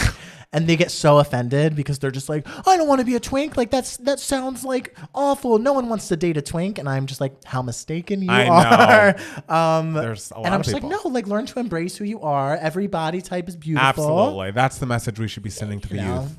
But straight people do not like being called twinks. Tove Lo has good songs in their opinion. I like Tove Lo. Tovolo. Tovolo. I don't know how to say her name. Tovlo. I don't think that's right, actually. What? I think she says it differently. Listen, the guy who I used to date, who was a giant Tovlo stan, called her fucking That's Tovlo. how Americans say her name, but I think it's like Tuvelu. I have to text him and be like, okay, I bet he knows. I bet he knows how to really say it and was just saying it for you Americans. he was dumbing it down He was for me. dumbing it down for us. I host a kind of music-ish podcast. I should, You should you know. shouldn't have to dumb it down for me. Right. Cody Simpson also dated Lindsay Lohan's sister, and she called him out when he was a judge on The Masked Singer. Man. Some kids have and some kids don't, and some of us are wondering why. Is that from something? What? That might be a lyric. No straights don't give to be twinks, Austin says. I blame It's Always Sunny in Philadelphia for that. What, the naming of people being everything? Matt Palmer's right. Tuvelu. Tuvelu? Yes. I need to call said guy and be like, what the fuck? And I feel like there was a viral like Instagram live of Megan Thee Stallion trying to say her name because she was really into habits or something. But yeah. It's this something person crazy. saying Steele is pronouncing it right. Well, everyone else is saying I'm pronouncing it Jesus right. Christ. So I'm right. Whatever. I'll ask him. He knows. He also disagrees with you and agrees with me that True Romance is an amazing Jordan fucking song. agreed with me that True Romance is very whatever. Well, Jordan doesn't know shit. Actually, Jordan knows a lot. Jordan is very intelligent and probably should be hosting this podcast in my He'd do a great job. There was discussion of how do we have like a patron hosted podcast where everyone gets to come in and have like a moment. Hey, if y'all want to send us voice notes, maybe we'll play one an episode if you're a patron. Yeah, sure. Send us a voice note. We'll pick one out and play it. Tell us how to pronounce Tovlo's fucking name. No, we know. It's Tuvelu. I don't know. Okay, I think that's it. This has been a while. This went places. A lot of turns. Yeah, a lot of twists and turns. But that's the thing. It's very surprising. We want to keep everybody on their toes. Yeah. Don't know what twinks we're going to mistake next. Whose name we're going to mispronounce next. The twinks just keep popping up. They really They do. all look the damn same. They really do. And they're all singing some music, and it's very sensitive. Yes, they have a lot of feelings in those bodies. You know? Yeah. All right, guys. Thank you so much. This was something. This was really something. We'll be back next week. Come join us again. It's fun. And thanks, Graham, for coming. Congrats on you, Graham. your YouTube popularity. Are you still here? Maybe not. Maybe not.